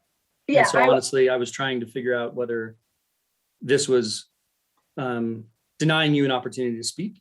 And so that's what I was trying to figure out. So I did have things I was hoping to say. And I will vote against. But it's not debatable. So I apologize for that. There was a little bit out of order there, but I think we're all trying our best. And I'll try to be brief. And so there are a few people who haven't spoken. So I tend to vote against calling the question when there are people who haven't spoken. And I don't think that, so we'll all be mindful that we're trying to be brief. I was persuaded by Councilmember Most's initial kind of line of thinking around timelines. And I am interested in people thinking that through around, what tone is set for this development and others, and what timeline is set for this development and others. I think everyone recognizes the property rights aspects of this. I think people realize that there will be something developed on the site through community input and process. So when I think through the timeline aspects of this and a vote in the spring, let's say, the applicant prevails and people vote in favor of it by whatever margin, I don't think it'll be unanimous. So I do believe there'll be quite an amount of division that's created through that process. So even in the best case scenario where that happens through the spring, all we have then is a divided community with a GDP that was divisively approved.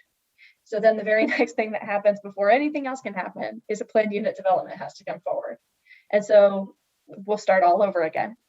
So I don't think that sets us up for a very good process on the next hearing that we'll have to consider.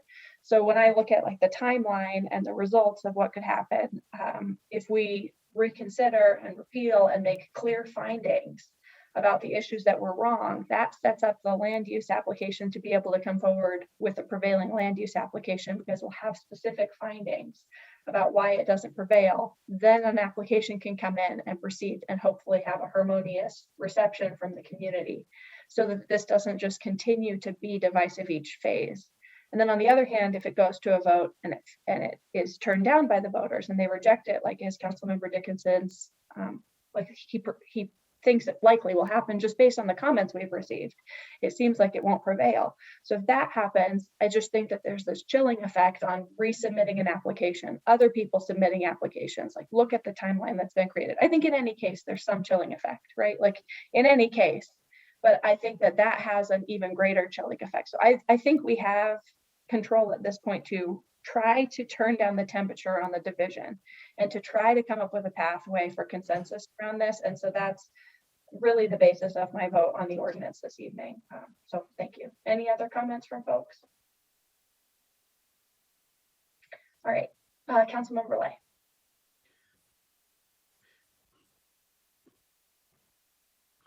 Thanks, Mayor. I think the hard part about process is that it is in some respects agnostic or as to what the result is going to be. I think if let's just assume for just a second that Council Member Most had not voted or had not even been elected. And that's not a criticism of you, Council Member Most, but under other circumstances, we could, in the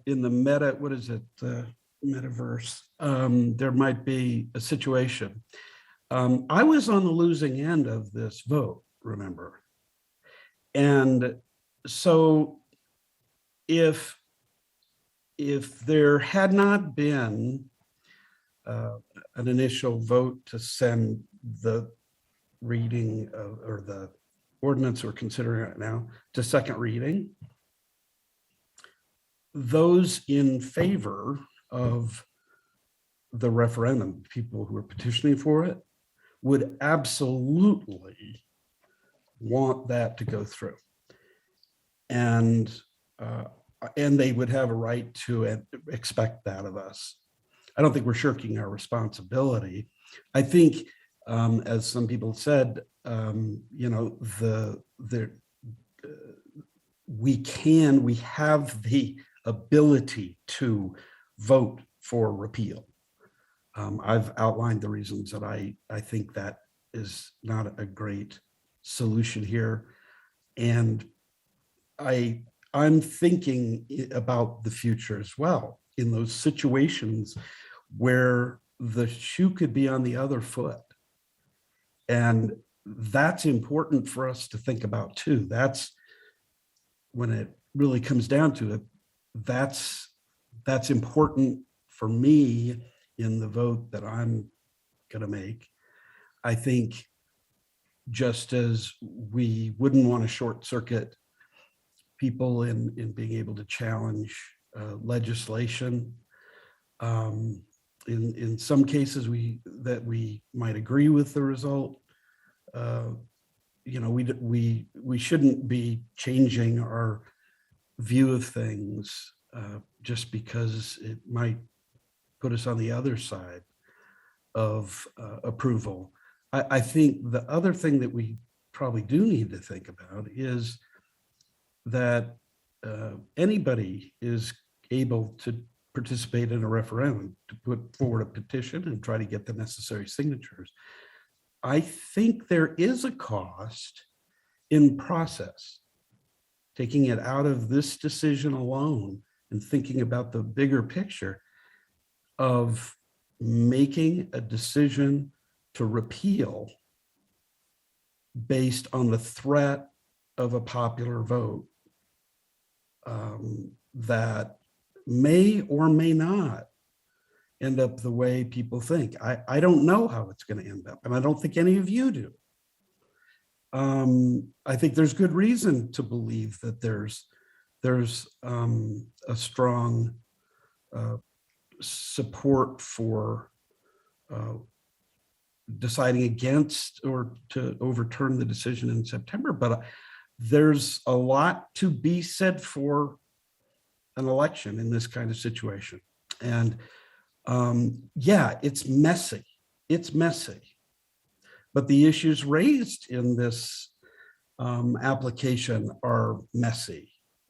And our own laws allow people to wrest the decision away from council and take it and run with it.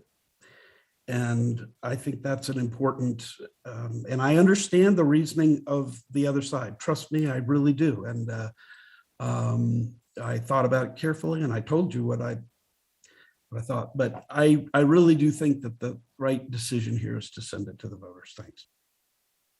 And then I'll just encourage folks to make this their final round of comment, given the previous vote to call the question. Councilmember Most. So I would like to respectfully remind my fellow council member Lay that we just had an election. And elections have consequences. And you voted against Red Tail Ridge and you were reelected. And I think that we have to think about, what we do and why we get reelected. And I don't quite understand what you mean by the shoe is on the other foot, unless you mean that there was a pro development group. And I think that if we had a massive outpouring from citizens, residents of this community, not people who work here and live in other places, but people who actually live here, if we had an outpouring in the same volume or even close to the same volume, I would say, we need to seriously consider that. So I just, there's a reason we have elections, and they happen on regular intervals, and they often come in the middle of controversial decisions. And that is our democracy. And I think we really need to respect it. Councilmember Dickinson. With all respect to Deb Fahey's hand, I'd like to call the question. Deb is the last hand in the queue, so it may be faster to just go to Deb if that's all right with you, Councilmember Dickinson. All right, Councilmember Fahey will have the last word. Councilmember Fahey. Thank you, Mayor. Yes, I just want to begin to say that I do want to work with the public, and that is why I want this to go to a vote. My issue is that the referendum process was requesting a vote. I'd like to give that to them. This referendum, if in reversing the ordinance, that isn't reconsidering council's decision, that's reversing it. And I think that's something that needs to be done by a vote of all of the registered voters. And I know that it's going to create divisiveness, but as it was mentioned before, this has been a divisive issue since the first proposal came about. This was a divisive issue as soon as Storage Tech left. ConocoPhillips came in and had the first divisive conversation about this piece of property. This is going to be divisive until it's finally decided, and maybe even not even resolved then. So I would like to bring it to a vote to see what the people really want. And as was mentioned by Councillor Lay, no one knows what the result of this vote is going to be. I would like to know. All right, thank you very much. So we're voting first on ordinance number 1819, series 2021, and ordinance repealing ordinance 1811, series 2021. Any question from members what we're voting on? City Clerk Booth, could we please have a roll call? Wait, I'm sorry, I just lost. We're voting first on the ordinance to repeal ordinance number 1811. Is everyone clear on what we're voting on? Mayor Pro Tem Maloney? No. Councilmember Most? You're muted. Sorry, yes. Councilmember Brown? Yes. Councilmember Lay? No. Mayor Stolzman? Yes. Councilmember Fahy, No. Councilmember Dickinson. No. Thank you, everyone. And that takes us to Resolution 90, Series 2021, a resolution referring an ordinance to the vote of the registered elections. Any discussion from members? Mayor, question. this is Kathleen Kelly. Just if somebody could offer a friendly amendment to insert the election date. That's just what I was going to ask you. Okay, Could you thank tell us you. could we hear what the election date is in the motion? City Clerk Muse? So the motion was made for April 19th. April 19th, 2022. And then I have a question for the city attorney. City attorney, so if I assume we'll have a 7-0 vote on the resolution. We have two choices before us tonight, and we shall approve one of the two. And so if we don't, we'll be reconsidering the last one, but I think we shall all vote for this because it was clear what the vote was on the last one. So my question for you, City Attorney Kelly, is could you please describe to us where that puts us from a process standpoint as council members? And could you opine on whether council members can freely participate in the election process as individual members of the community? Yes, thank you, Mayor. So upon referring the Ordinance 1811 to the city's voters, the City Council in essence hands the process off to the electorate. The quasi-judicial process before the City Council is concluded because there's nothing further for the City Council to determine or decide on the land use application. So can council members participate in the election process as individual members of the community? Yes. Like in a normal election? Yes. And just the last question on it, I know with other elections, council members as a body can take a position. Is that appropriate on an election of this type? That's something, Mayor, that I'd like to look into and give some thought and follow up with City Council, if that's acceptable to you. Thank you. That would be, I just don't think those are the types of questions folks will have in the coming weeks. So thank you. That would be great if you'd look into that for us. Yes, we'll do. Any other discussion of the resolution or questions from members? Councilmember Lay. Yes, this is a question really to, I don't know, the interim city manager or the clerk. We had some language in the staff memo around the date of an election, and I think it was sort of not before April 5th, if I remember correctly. I'm going to make a motion and I want to know a good date to put in there. So I guess I'm looking to staff just to confirm what the best date might be. Sure. So the first memo you saw 2 weeks ago listed the April 5th date. 2 weeks have since gone by. 2 weeks that we have not done anything on an election. So I would suggest if you're going to pick an election date, it'd either be April 19th, April 26th, or May 3rd. And I suppose I can, I'll make a motion if there's friendly amendments. I'm sure people will come forward with them. So just to clarify, Councilmember Lay, there's a motion on the floor for the election to be held on April 19th. Oh, okay. But you are welcome to make a substitute motion or a friendly No, amendment. There's a motion. do we need to move for resolution 90 or are we already there? There's a motion on the floor for resolution. Councilmember Brown put a motion on the floor to approve Sorry about resolution that. 90. And My apologies to Councilmember Brown and the rest of the council. no problem. No problem. Is April 19th satisfactory, Councilmember Lay? Because I'm sure a friendly amendment would be acceptable. Looks like it's satisfactory. Any other questions from members, process related questions, questions about what we're voting on? Seeing no other discussion or questions, City Clerk Muth, could we please have a roll call on the motion to approve resolution number 90, series 2021? Councilmember Fahy, Yes. Councilmember Most, No. Councilmember Lay, Yes. Councilmember Brown, Yes. Councilmember Maloney, or Mayor Pro Tem Maloney, Yes. Mayor Stolzman, Yes. Councilmember Dickinson. Yes. Thank you, everyone. And so our next order of business this evening is Resolution 93, Series 2021, a resolution approving a planned unit development amendment to allow for the construction of exterior site rent. Oh, you know what? just before we get into that, it's 7:44. Would folks be okay with us taking our break a little early so that we don't interrupt this application? So let's do that. It's 7:44. We'll be back at 7:54, and we'll take up the next agenda item, item B, when we get back. See you in a moment.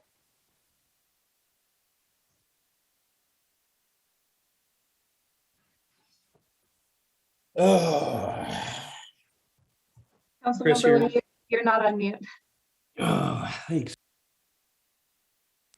Just a big sigh.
I have 7:54 on my clock. When folks get back in, we can get started.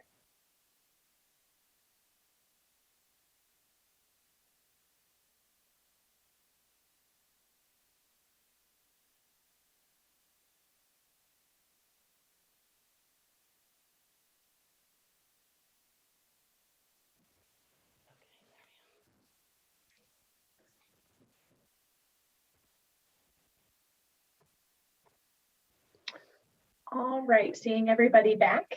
Thank you very much. That takes us to our second item on our agenda, which is resolution number 93, series 2021, a resolution approving a planned unit development amendment to allow for the construction of exterior site renovations with waivers, including removal of parking spaces, installation of new signage, exterior architectural changes, and expanded drive-through infrastructure at 939 Dillon Road. I'll open the public hearing and ask council members if there are any disclosures or recusals. Seeing none, I'll turn it over to Ellie Hassan, our planner, for a presentation on the topic. Ellie, take it away. Can everyone hear me okay? We sure can. All right, sounds good. Let me just share my screen and we should be all set. All right. That might not be the right screen. Can you see it okay? Let me just make sure. Public hearing. Yep, that looks perfect. Thank you. All right, great. All right, good evening, Mayor, council members, and everyone in the public. The item before you is the fourth PUD amendment to the Mcdonald's property at 939 West Dillon Road, and this item was properly noticed per the municipal code. And just for a little bit of context, this is a 1-acre site that's near the corner of Dillon Road and McCaslin Boulevard, and it's part of the Centennial Valley General Development Plan. And this highlighted area shows a majority of the work proposed, which includes expanding the drive-through and reconfiguring some pedestrian connections to the north there. Some parking spaces and landscape area are proposed to be removed to make way for this expansion. The photos on the left over on the next two slides are the existing conditions, and the ones on the right show the proposed changes to the building's exterior, including some signage changes. And for more context, on the north elevation here, there's a wall sign being proposed for removal. And on the south elevation, there's an exterior light that's proposed to be replaced with a new wall sign. And the applicants are proposing a couple waivers. So there are two from the CDDSG. The first is for the existing approved landscape area, which is proposed to be slightly reduced, but there is some screening being added along Dillon Road to compensate for this.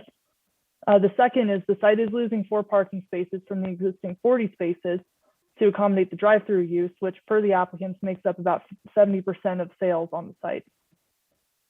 The application requests several waivers from the sign code, and the first is a waiver to increase the directional sign area allowance. And this sign is a replacement for the existing gateway sign in the drive-through, which is shown in red on this map, and a rendering of the sign is shown on the right.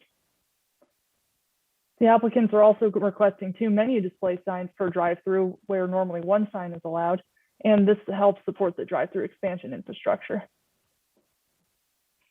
There are 2 waivers for wall signs on the site. The first is to retain 3 wall signs where the current sign code allows for 2.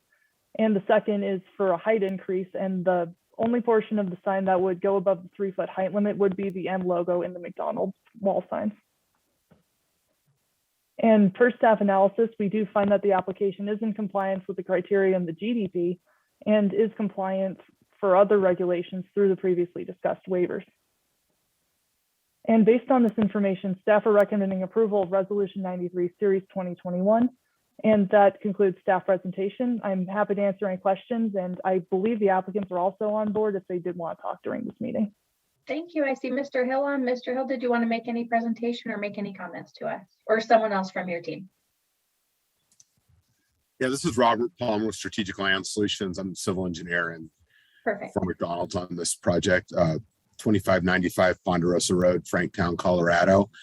And I'll keep this brief. I know you guys have a lot on the agenda for tonight. Currently, the changes to the drive-through are being precipitated by, during peak hours, the drive-through is backing up down the middle of the drive aisle, and it's kind of rendering the vast majority of the main side of the restaurant unusable. So we get a very ineffective parking lot.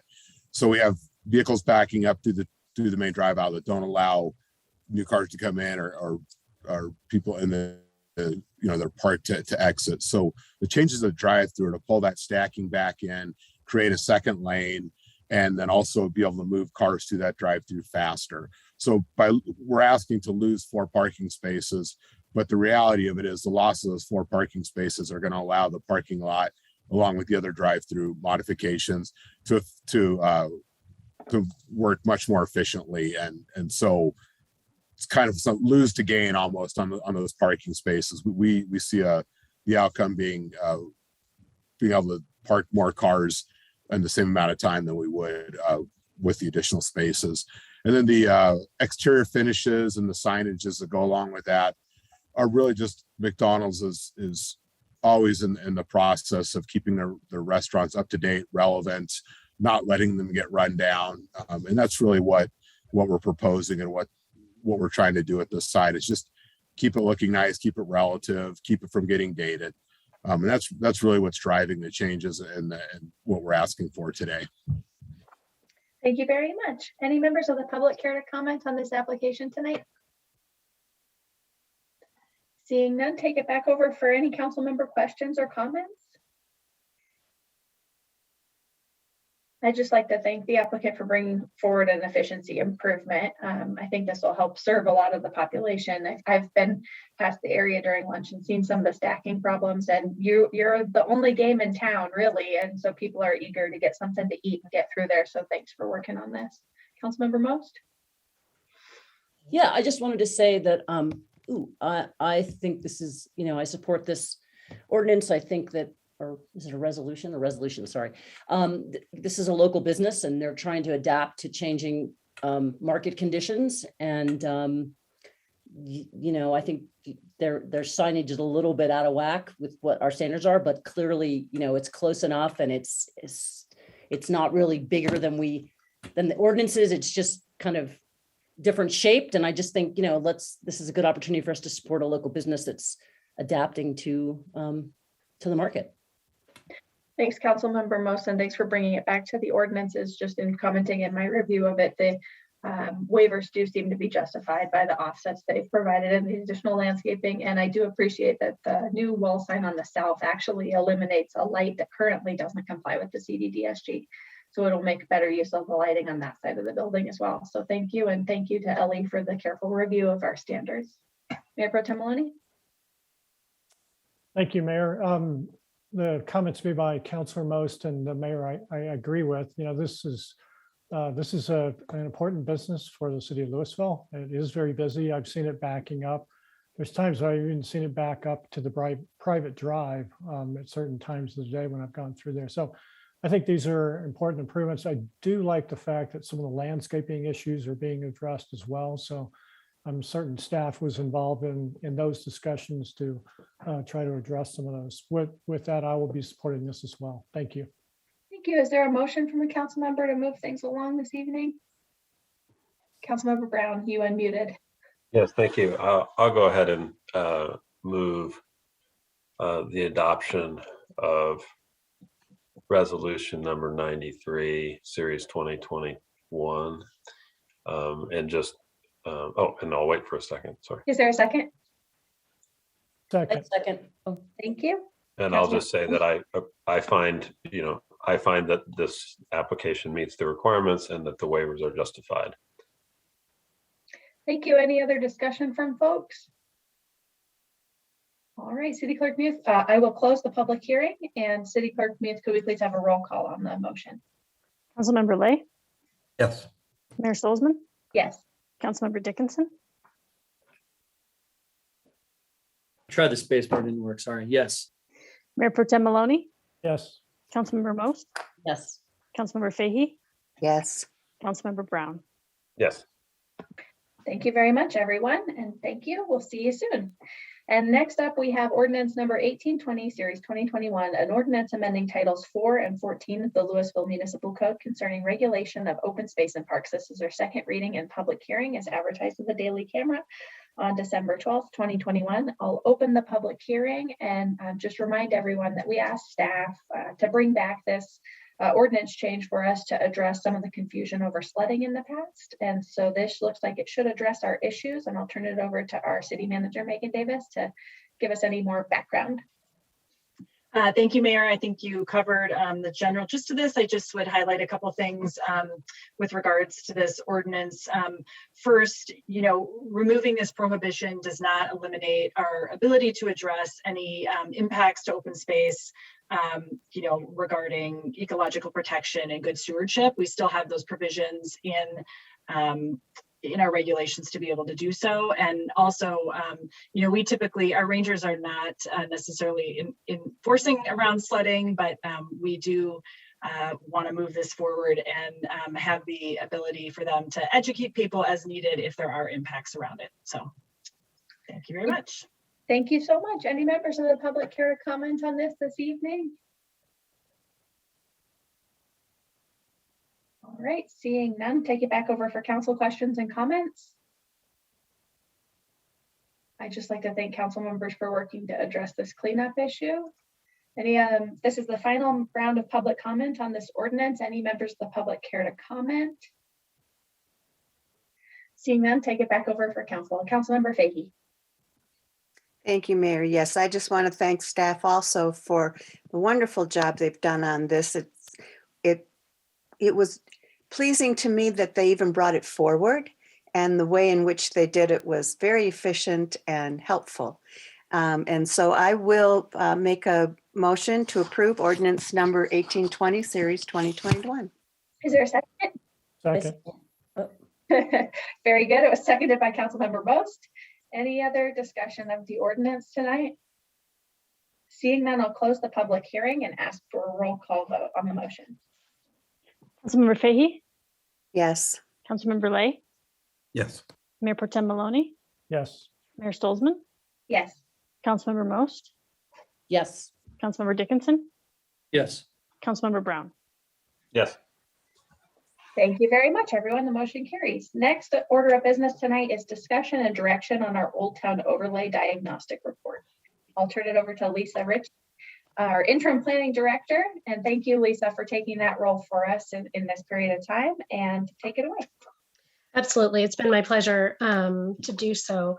And I am very excited to bring to you tonight a lot of work that our consultant team, consisting of Pelona Architects and Urbanists, Peter Park Planning and Design, Samantha Suter from Meta Urban Design, as well as other members of their teams. And so I'll do the introduction tonight, but really the consultant team will be primarily presenting this for you. And as mentioned in the staff report, really tonight, what we'd like to do and try and achieve with you is to ensure that before we advance into phase 2, which is the rewrite, that we've correctly and properly and completely identified the issues that you all feel are important and potentially could be addressed during a rewrite phase to the Old Town overlay.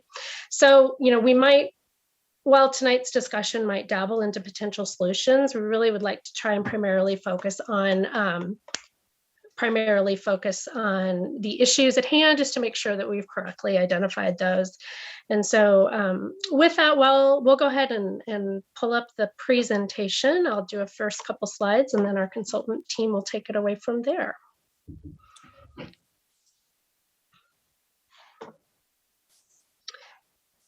Great. Can you all see the screen okay? Yes, we can. Okay, great. Thank you. All right. So as introduced tonight, we're here to present to you what we found through the diagnostic report. And just for a little bit of background, for those of you, it's been a while since we brought to you the RFP, and then we brought to you the scope here. So what is this project and why are we doing this now? There has been a lot of development in Old Town since this code that is currently in place was adopted in 1995. Just had a few amendments over the years, recently updated in 2011. And essentially what we're trying to do is ensure that new development complements and does not detract from historic small town character of Old Town. And I think that's, you'll probably see some things in this report tonight that maybe are not a surprise. These are kind of these tensions that we've seen. And a little bit just has to do with Louisville's historic roots as a mining community. I mean, historically, this was, modest means. We had smaller cottages, certainly not a lot of the more ornate historic homes that maybe you see in some of our surrounding communities. And so the consultants will talk about a little bit about why Louisville, I think, is distinctly different in this neighborhood as maybe some other residential historic neighborhoods, and why the project really should be tailored around Louisville's character. And so we really want to hear from you to make sure we're getting that correct. And essentially the final goal then is to create a code that would provide clear direction and guidance for new development. So again, a little bit more background. The Old Town neighborhood, you know, is consists of Louisville's oldest residential neighborhoods. It's a mix of different subdivisions, but essentially the neighborhood that immediately surrounds our downtown. Again, it represents Louisville's modest mining heritage. Some of the tension we see is really Louisville's not necessarily the same type of community demographically these days, right? So we have certainly a lot more wealth than we probably did. And so we're seeing changes within our Old Town that reflect, again, different demographics than our historic beginnings. Generally, it's a mix of small vernacular structures and larger, more expensive homes that have come along more recently. Historically, Louisville was comprised primarily of immigrant communities with some properties and compounds providing multi-generational and workforce housing, as well as somewhat unique to Louisville. Numerous structures were moved into Louisville following the closing of nearby mines. And so that's really a little bit of the background. We can go into that more as if needed. So with that, I'm going to turn it over to the consultant team. Thank you, Lisa. This is Korko Tonaran, and Peter Park is here as well. So we're gonna share the presentation. In the diagnostic phase, we do three important tasks. We listen to stakeholders. We had a set of interviews focused on the people who daily use the code or who went through the review lately and who are knowledgeable about what's going on in the Old Town. We also survey what's going on in the physical environment, understand the urban fabric, and also critically read the code and test the code, current code. So what you're going to present now and how the diagnostic report is organized, we have those three items. That is what we heard, what we observed, and what the code says. And following, this presentation is going to follow the same chapter outlines. The first chapter is community character, and then we're going to talk about the equity, diversity, and inclusion. And then finally, we're going to talk about the preservation.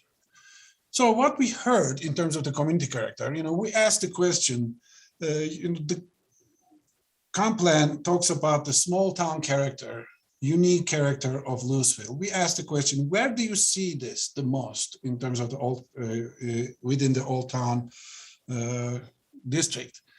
And then the second question followed, what aspects do you see as part of the small town character of Old Town Louisville?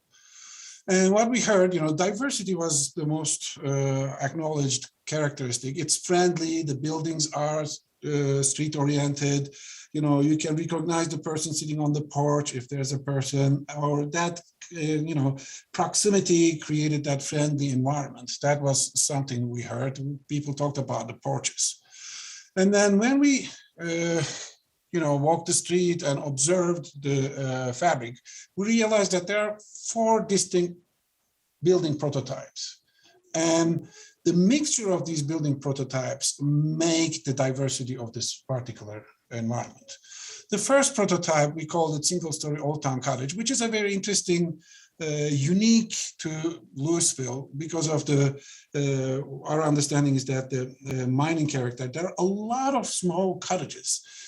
Compared with other downtowns, other old towns, this is a unique part of the Louisville Old Town. And not only that, not only we have these small cottages, but on some lots, there are a cluster of these. And that's also coming from the bachelor cottages and the mining background of especially the, certain ethnic groups, Italian families used to do that kind of multiple structures on the lot. So this particular case, the single story Old Town cottage, is pretty dominant. Then the second prototype we saw, yes, there's a second story, but kind of built into the attic completely. And this is also prominent. The third is kind of, there's a second story, but not a full story on the periphery of the second. It's still built into the attic, but by means of some dormers and forward-facing gables, the second story is not fully expressed. And then finally, we have a prototype. We observed that second story is fully expressed. The reason we thought this was important is that we should not have the same set of bulk regulations regulating all these four. That is, the fact that they are very different from each other should be acknowledged somehow. That's our first reaction. We saw that, oh, this is significant. This is going to kind of probably be significant in the way we approach this problem. So that's why, to us, these four prototypes were significant. And Good then evening, what the everyone. vote says. Yeah, go ahead. Sorry. Okay, hi. I'm Peter Park. So as Korka described to you what you all know well is Old Town. And he described the diversity of housing and in significant ways, the number of stories, but also some of the observations that we heard about, the buildings are close to the street sometimes and there are porches. And so when we read the code, the base code, which is primarily the RL and the RM zones, the front yard setback minimums are 20 feet and 20 with a 25-foot maximum. And the lot sizes are typically a minimum lot area of 7,000 square feet. And we point this out because that's how the base code works. Next slide, please. And so the bulk regulations, the combination of the setbacks and the heights, so forth, what we found is that they don't really work, or they don't really describe the varied characteristics of this older part of your city. And they, in fact, don't really permit the creation of the kind of smaller scale mix of buildings that are characteristic of Old Town. And so this comes in the form of lot coverage and setbacks. In red on this map, you can see that those are the non-conforming lots, less than 7,000 square foot lots, right? They don't meet the minimum. They aren't the exception, right? It's kind of, I don't know, 50-50. I mean, or they're even maybe closer to the rule, at least in this swatch of the geography. So right now, the base regulations don't really recognize this historic character. Next slide. And so, there are a number of different dimensions. That setback, for example, the front yard setback, all the buildings here they have less than 20-foot minimum front setback, right? So in the eyes of what the code says as to our read, it basically says that all of these buildings are not consistent with the intentions of the code. Now, the way the overlay works, and we'll talk about this a little bit more, but the way the overlay works is it allows this non-conforming condition to persist. It's sort of like, I don't know, it gives these older structures forgiveness for being, right, non-conforming. But one of the fundamental problems that we see with that is the code doesn't start with privileging the pattern, right? It tolerates it, but it doesn't actually start from how do we create and maintain and protect this existing historic character. So next is the equity, diversity, and inclusion. This was a subject we didn't see in the comprehensive plan or other policy documents, but we were informed that there's a new group formed, new task force to really focus on that. And this is becoming a very important objective of the city's vision. So that's why we included and asked questions. One question we ask, do you see any particular part of the code that makes it hard to achieve the equity, diversity, and inclusion objective? And what we heard was, kind of everybody talked about the increasing house prices and lack of affordability. That is definitely, it's getting more and more expensive, and there's more demand for new houses in the neighborhood. There was a disagreement between if there is something we can do or there is something code do, or this is related with the code. Some people said, yes, this is a great opportunity for us to address this because we're working on this particular code and there are ways to, and some said, no, this is, the market forces, and this is how the committee is going to change. So that's what we heard. And then we looked at some of the statistics, and what you're seeing on the left is the distribution of the total floor area on a lot.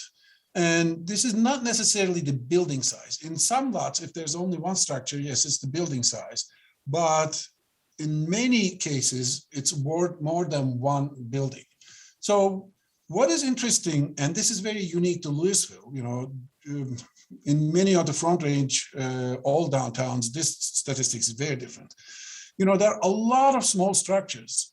Actually, when you look at the 40% is 1130 or smaller. So it's very interesting. That is to say, we have a lot of small structures in this particular neighborhood. And that's, that is, to us, was significant. And then we looked at how the average is changing. This is actually the median is changing in terms of the, again, this is not the building size necessarily. This is the total floor area contained on the lot. If there are multiple structures, that's the total. And up to 1980, actually from 40s to 60s, there was a drop. And then, 1980, 61 to 80, it went up a little bit, but all of a sudden we see going up further in 81 to 2000. Oh, sorry. I'm trying to organize my screen so that I can see. And then all the way going to 2001 and 2021, the median going to 2270. And that is to us telling that whatever the reason is, the average house size is increasing. But when we compare to that number with what's going on in the overall community's distribution, still we see that increase is somehow counter to the character of the community and the character of the demographic. So that's kind of raised a question for us. Is there anything related with the code that encourages basically building bigger? And so as we dug into the code, here's that minimum lot area for both the RL and the RM zone at 7,000 square feet, and minimum lot width of 70 feet and minimum lot width of 60 feet for the RM district. And so what Korka was describing in terms of the increase in the home sizes, I mean, that tracks with what has happened in America. I mean, houses have gotten bigger as households have gotten smaller. But there is always a relationship between what a code allows and what the market will deliver, right? And so to the extent that we understand the overlay's intention is to protect the character of this neighborhood, right now, what we're actually seeing is the code really makes it difficult to create the new smaller lots with narrower frontages that would in fact be consistent with the historic fabric in the neighborhood, right? In other words, it's illegal to make buildings look like they used to look, which we're trying to protect, right? And so, next slide, please.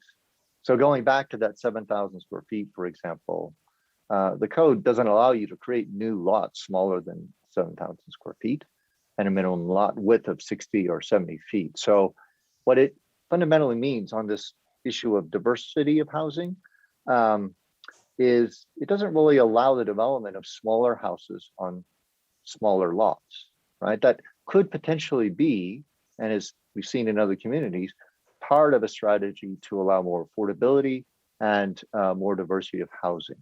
And in this case, housing that could be on lots that would fit in with the historic character of this area. If you look at that pie chart in the bottom left of that map, so what we find is in this area, 42% of the lots meet the minimum 7,000 square feet or greater, meaning, right, 58% of the lots, most of the lots don't meet the minimum standard, right? And so what this gets to, and again, you're not different than a lot of other cities where the zoning code came after the older fabric of the city was developed. And the idea was that these old houses would go away, right? We'd have a modern city, and who wants an old house? And we need to make a modern city, and we need to make bigger lots. And so your code is actually built on this notion that, on the next slide, that if you have a bigger lot, you can create bigger buildings, right? So the more lot you have, the bigger the building, okay? But when we look at the character, and so here's a lot that's 9,200 square feet. It's kind of on the larger side. I think maybe 20% of the lots maybe even get this big. But it helps us to illustrate sort of illustrate this point about, you know, here's a bird's eye view and then a street level view up on the right side. On that lot, let's say that was the existing house in the existing neighborhood. Under the current code, without using any of the incentives, I could build, next slide, please. I could build a building this big under the current code, right? So you could toggle back to, here's the existing situation, and here's what the code allows, right? Because they have a bigger lot, they can build a bigger building, okay? And so again, that's in the base code, and the overlay doesn't really do anything to control for that. In fact, and Corkett will talk about preservation, which will be our last topic tonight, the incentives that are built into the overlay, we think are actually counter to the idea of protecting the character of the district, of the area. And we'll tell you why. Yeah, and again, I'll toggle very quickly. One important aspect of this is that, you know, even though this is the, you know, 20% of the lots are this size or higher, we're talking about 130 lots in the whole neighborhood that are this size or bigger, meaning that potentially they can have this size or bigger houses. And the 3220, only 2% of the all structures are this size, including all the community buildings and such. So this size of building is actually very exceptional currently in this community, I mean, in this district. And the code allows 130 of the lots to be this size or bigger. So currently, the development that is happening in this district doesn't alarm us, but what we see in other communities and the way they developed, we see a potential problem. That's why we thought we should address that. So preservation. So first, the community character, we focused on how the new development should fit and preserve the character of the neighborhood. Here we're asking the question, okay, how about the existing buildings? You know, how about the policies regarding preserving of the existing buildings. And that's why, we made this a subject of its own.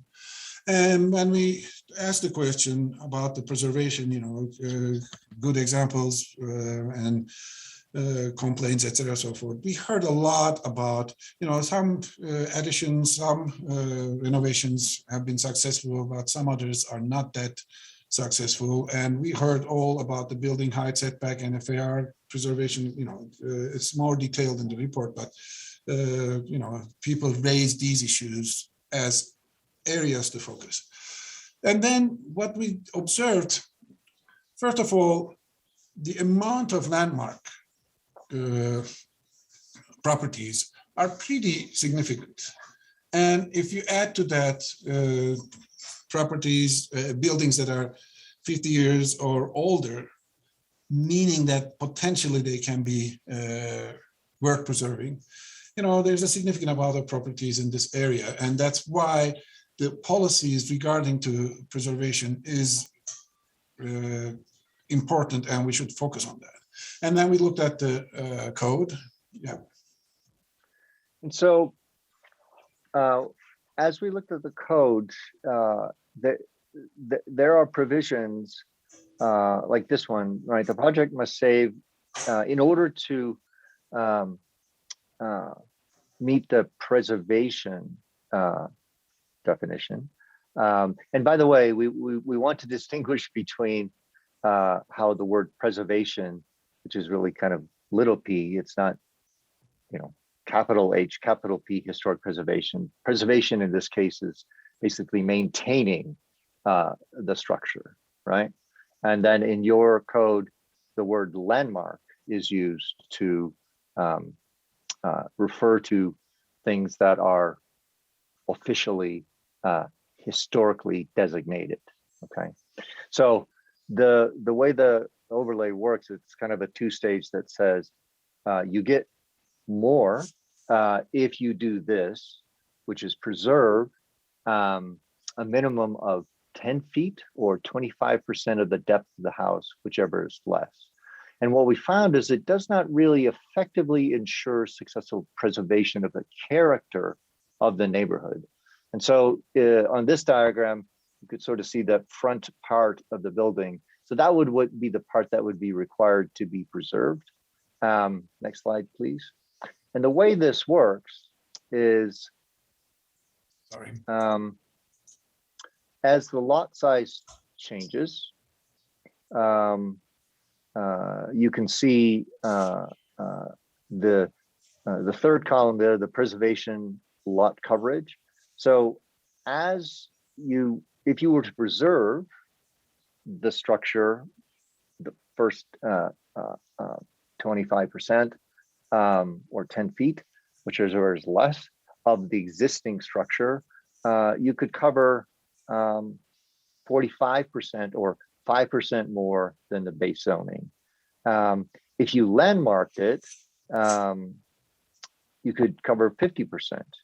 And in the same way, the floor area ratio, or the amount of square footage that you could get, also increases. So again, as we understand it, right, at the time that this overlay was created, you didn't have a financial incentive or financial ways of assisting projects that you do now. And so that you had a limited tool set. And so we sort of understand perhaps why the square footage incentives and the lot coverage incentives were put into place. But you can see in the next illustrations that it's actually, in our analysis of the code, it's actually a bit counter, again, to maintaining the character of the neighborhood. So here again, here's what the code says on a lot 9,200 square feet. Let's say that's the existing house. That's what it looks like from the street. If you preserve, you meet that minimum, 10 feet, minimum 25% of the depth of the house. You could build this much square footage, and you can see the piece that gets preserved can potentially get lost in the amount of additional space that could get developed on the site.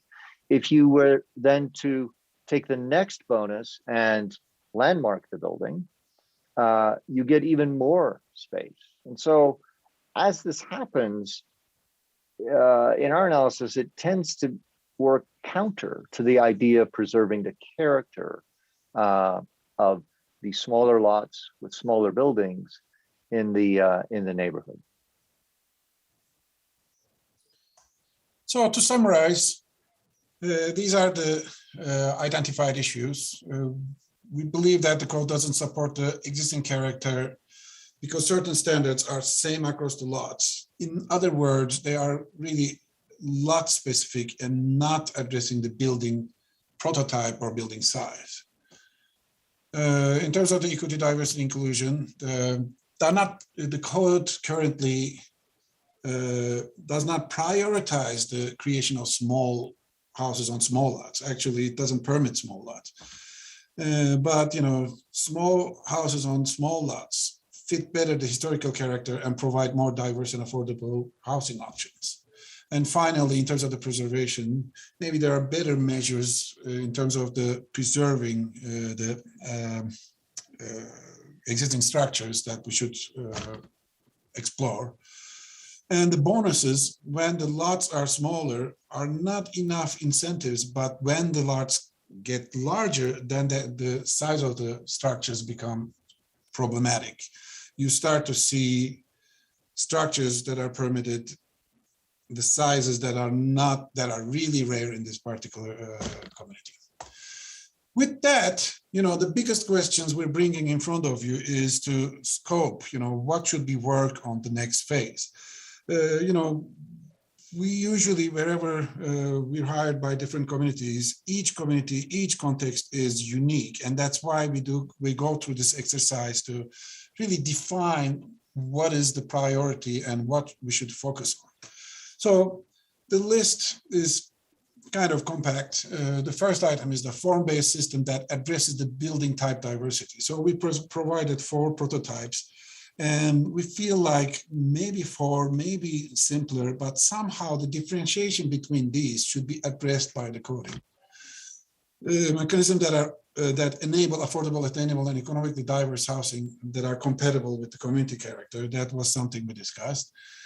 And then we should revisit the bonus system, preservation and landmark bonus system, and find maybe better mechanisms. And then specifically the height, porch, lot coverage, and FAR definitions and regulations. And finally, this is a question we're asking, should we really address the architectural character? Because that is something not addressed by the existing regulations.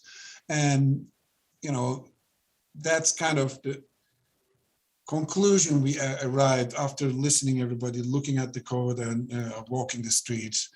We feel like these were the issues we identified and this is our scope.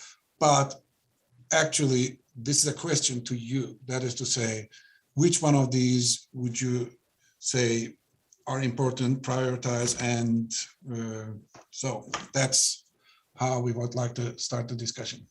Lisa, do you want to add anything?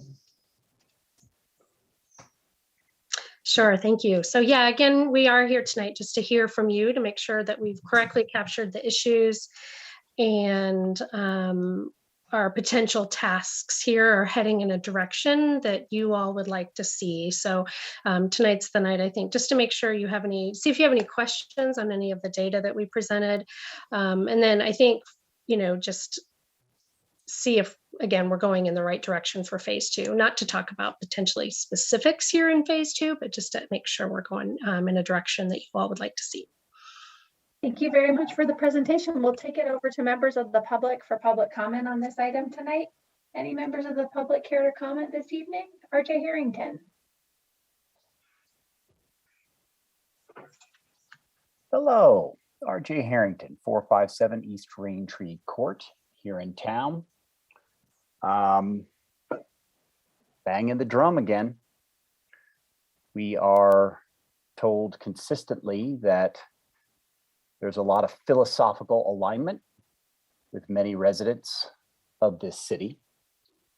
And yet when I sit through a presentation like this and I read through this particular piece of the packet and see absolutely no mention or discussion of sustainability, how we could in fact not only preserve the historic look and feel of the town, but also perhaps make these buildings more efficient, which would also make them more affordable, which would also lead to more equity, diversity, inclusion. It brings to mind that we now have to have a very short-term focus on a special election that will interfere with citizens' ability to continue to participate in these kinds of forums. And most especially set several of us on a back foot to engage in updates to comprehensive plans, phase 2 of zoning, and other measures that this city needs to undertake to engage the climate emergency where it lives here at the local level.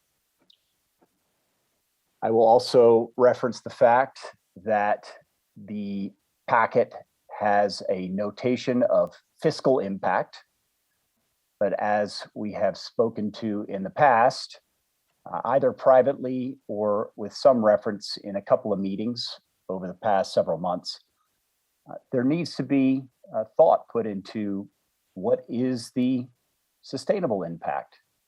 What is the climate impact? What is the equity, diversity, inclusion, not only through the lens that Corkett and Peter just presented on affordability, but ultimately how that housing stock will be able to be made appealing to many members of our community who just can't live here any longer.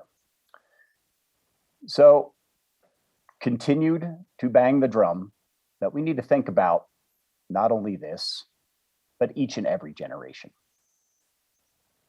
Thank you. Thank you. Next, we have a phone number ending in 8226.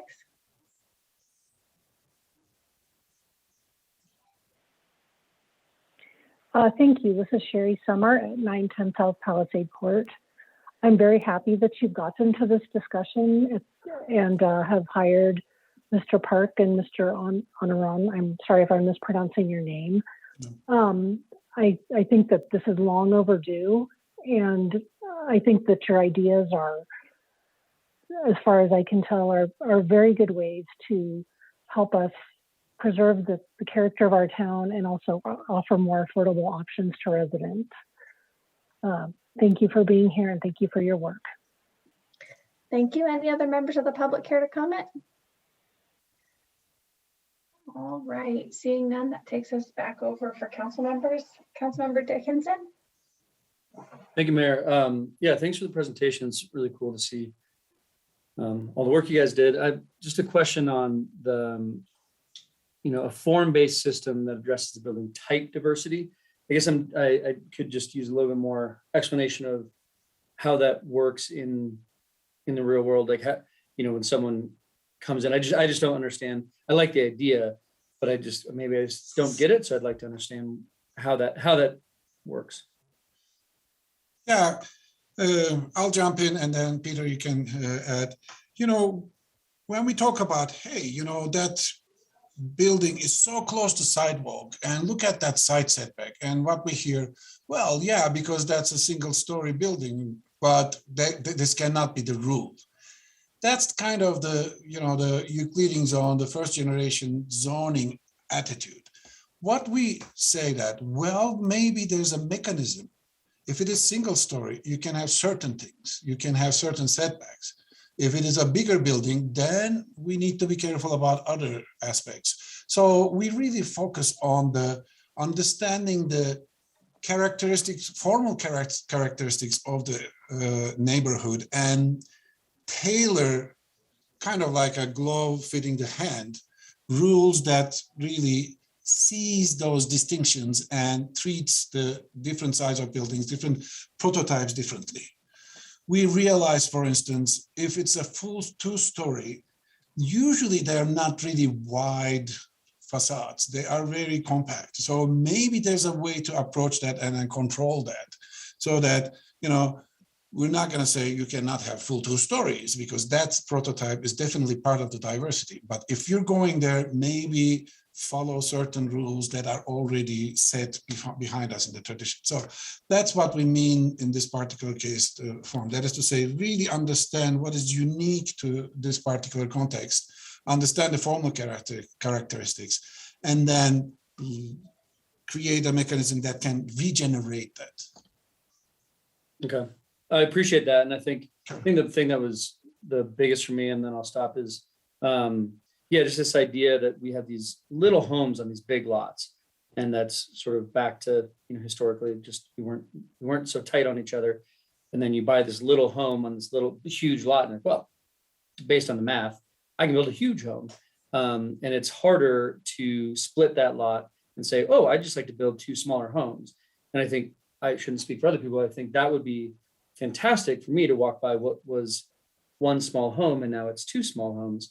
And I'm thinking of like the corner of Pine and Lafarge right now, where we had a historic home relocated onto a current lot. So there literally are 2 houses sitting on 1 lot. So I think, being able to promote those kind of things, and from an investor standpoint, being able to build 2 houses is maybe just as beneficial as building 1 big house, but then it adds to that character of some smaller buildings, because it's true that almost all of our new buildings end up being enormous.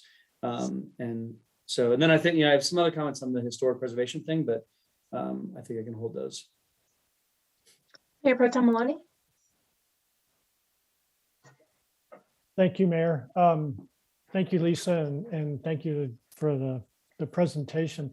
I have so many questions on this and just different scenarios. And I can see Councilor Dickinson smiling. I think he does too.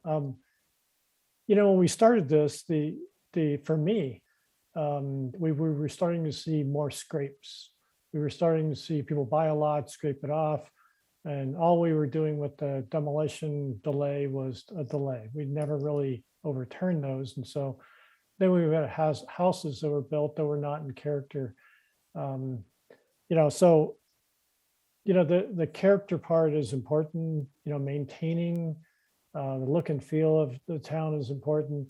I'm going to go a little farther than my colleague Dickinson and say, preservation is important too. And if our incentives need to be rethought, I just feel like there's so many moving parts around this.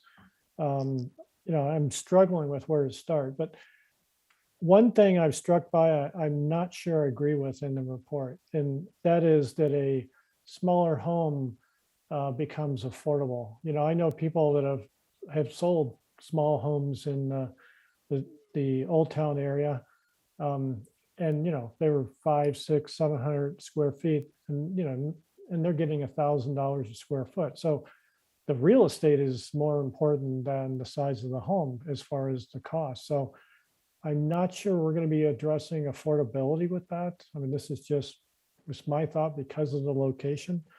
Although we believe, I think we all agree that that's an important aspect of this, but I do like the breaking this down by the types, because it gives us something tangible to talk from.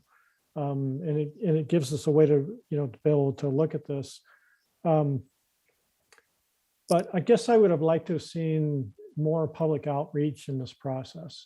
I know we did enable Louisville and we did some things. And maybe Lisa, you could talk more about that, or the architects could talk more about that, because I didn't hear a lot about that particular thing. But I have a lot of questions. I think it's fabulous that we're moving down this direction. Since I've been on council, this has been a concern. We're tangibly doing something. I almost feel like it might be good for us to have more dedicated time just to do some of the what ifs. I know that Councilor Dickinson was going down that path of some of those ideas. And for me, do we want to split lots? Do we want to maintain lots and shrink the FAR? There's so many questions around this that I think probably need to be vetted in a study session format. I don't know if we want to try to do that, Mayor, or not, but Anyway, I'm glad we're doing this, but I'm going to let my other counselors speak to this as well. Thank you. Thank you, Mayor Pro Tem Maloney. I think that's a great suggestion, that there is probably some focused time that council should spend on this before diving into the second phase. So I think this is a really great introduction, and people should get any of their initial thoughts out, but maybe we could schedule a special meeting for like an off council night day. So like a Thursday or sometime that everyone can make it. So we could really have some focused time asking questions and, finding areas. But if there are topics folks have tonight to get us started toward that, I think that would be really productive as well. But I think that's a great suggestion, Mayor Pro Tem Maloney, given, how big a step the second phase really is, and then setting us up for success on any kind of ordinance change. So thank you for proposing that. Councilmember Most. Yeah, thank you. That was really great. I really enjoyed that presentation, and I love all the visuals because I'm a visual person. It makes it very comprehensible to me. So thank you so much. So I have two questions. We're just going to ask them both, and this is probably to you, Lisa or Rob. Do we have restrictions on buying two lots and mushing them together and making one big lot downtown and putting a bigger house on it? Because I know that there's been some of that stuff done. And then the other question I have is sort of more a general question that goes to Mayor Stolzman's comments about moving forward with this is, are we thinking about where ADUs fit into this? Sure. So happy to take both of those. The answer to your first question is basically, if someone buys two adjoining lots, could they then treat that as one lot from a building perspective? They couldn't build over a property line. So our subdivision and our building code wouldn't allow them to build across a property line. However, there'd be nothing in our code that would prevent us from platting a larger lot. So it would meet all of the minimum standards, and subdivision plats are more of a technical review. So we could look at some policies around different types of policies, but generally it would meet the minimum standards. So it would be, we would have to presume that those types of applications could generally move forward. To answer your second question about ADUs, the report doesn't directly suggest that ADUs should be considered in phase 2, but it did come up as a topic, both in the review of the historic character of the neighborhood. So, during the discussions with the museum staff and during some of just the historical literature review and the resources we have, ADUs were fairly common within the historic character, just given, kind of how Louisville developed, right? We had a lot of, maybe single men who lived and rented a room out or rented a building out on the back of a property. So that is definitely part of the historic fabric of the community. ADUs, though, I do want to acknowledge ADUs came up a fair bit during the public comment, and we do hear from the community that ADUs, there's this, some within the community that would like to have that policy discussion. I think we really want to hear from City Council if that is a topic that you all would like to take up as part of this. Alternatively, if it's not, I think what staff is thinking about in our head is as we're thinking about the different forms that this could take, that we're maybe not precluding an ADU in the future, but that discussion could happen now, or it could happen as part of this upcoming housing study, or part of the comprehensive plan, and whether we want to have that conversation as a larger community. So we'll wait to hear from you on that. Thank you. Councilmember Most, did you have anything else? I guess just in response to those comments, I would say we want to have conversations about, at least I personally would like to have conversations about ADU under all of those topics. I think this is something that we have to think about holistically in terms of what it means for as far as the comprehensive plan, what it means for the downtown area, what it means for us thinking about affordable and accessible housing. So just my thoughts on that. Thank you. Councilmember Fahey. Thank you. Yes, I would like to double up on Councilor Most's comments about ADUs. I think it would be a functional idea and historic for the downtown area to have ADUs. It's what we've always done in the past, and it's just been this tiny little current time frame that we have not allowed them. And I also like Mayor Pro Tem Maloney's suggestion to have a study session and really discuss all of the different ways that we can address this issue, because there are a lot of things to consider. There could be a lot of unintended consequences, and I'm very interested in preserving the historic character of the downtown area. Thanks, Councilmember Fahey. Councilmember Lay. Yeah, great, great discussion. And I appreciate the presentation and all the public comments as well. I certainly second Pro Tem Maloney's comment about doing some sort of additional meeting, whether, you know, we often get impatient about having study sessions because we can't direct, but you know, and we're limited in the public input that we can get at those. It might be worth it to have a public meeting that includes the topic as well. But I think it's good for us to get out in front. I think that's Councilmember Most, that was your comment, kind of suggests that you know, it should be part of all of these discussions. And I think we can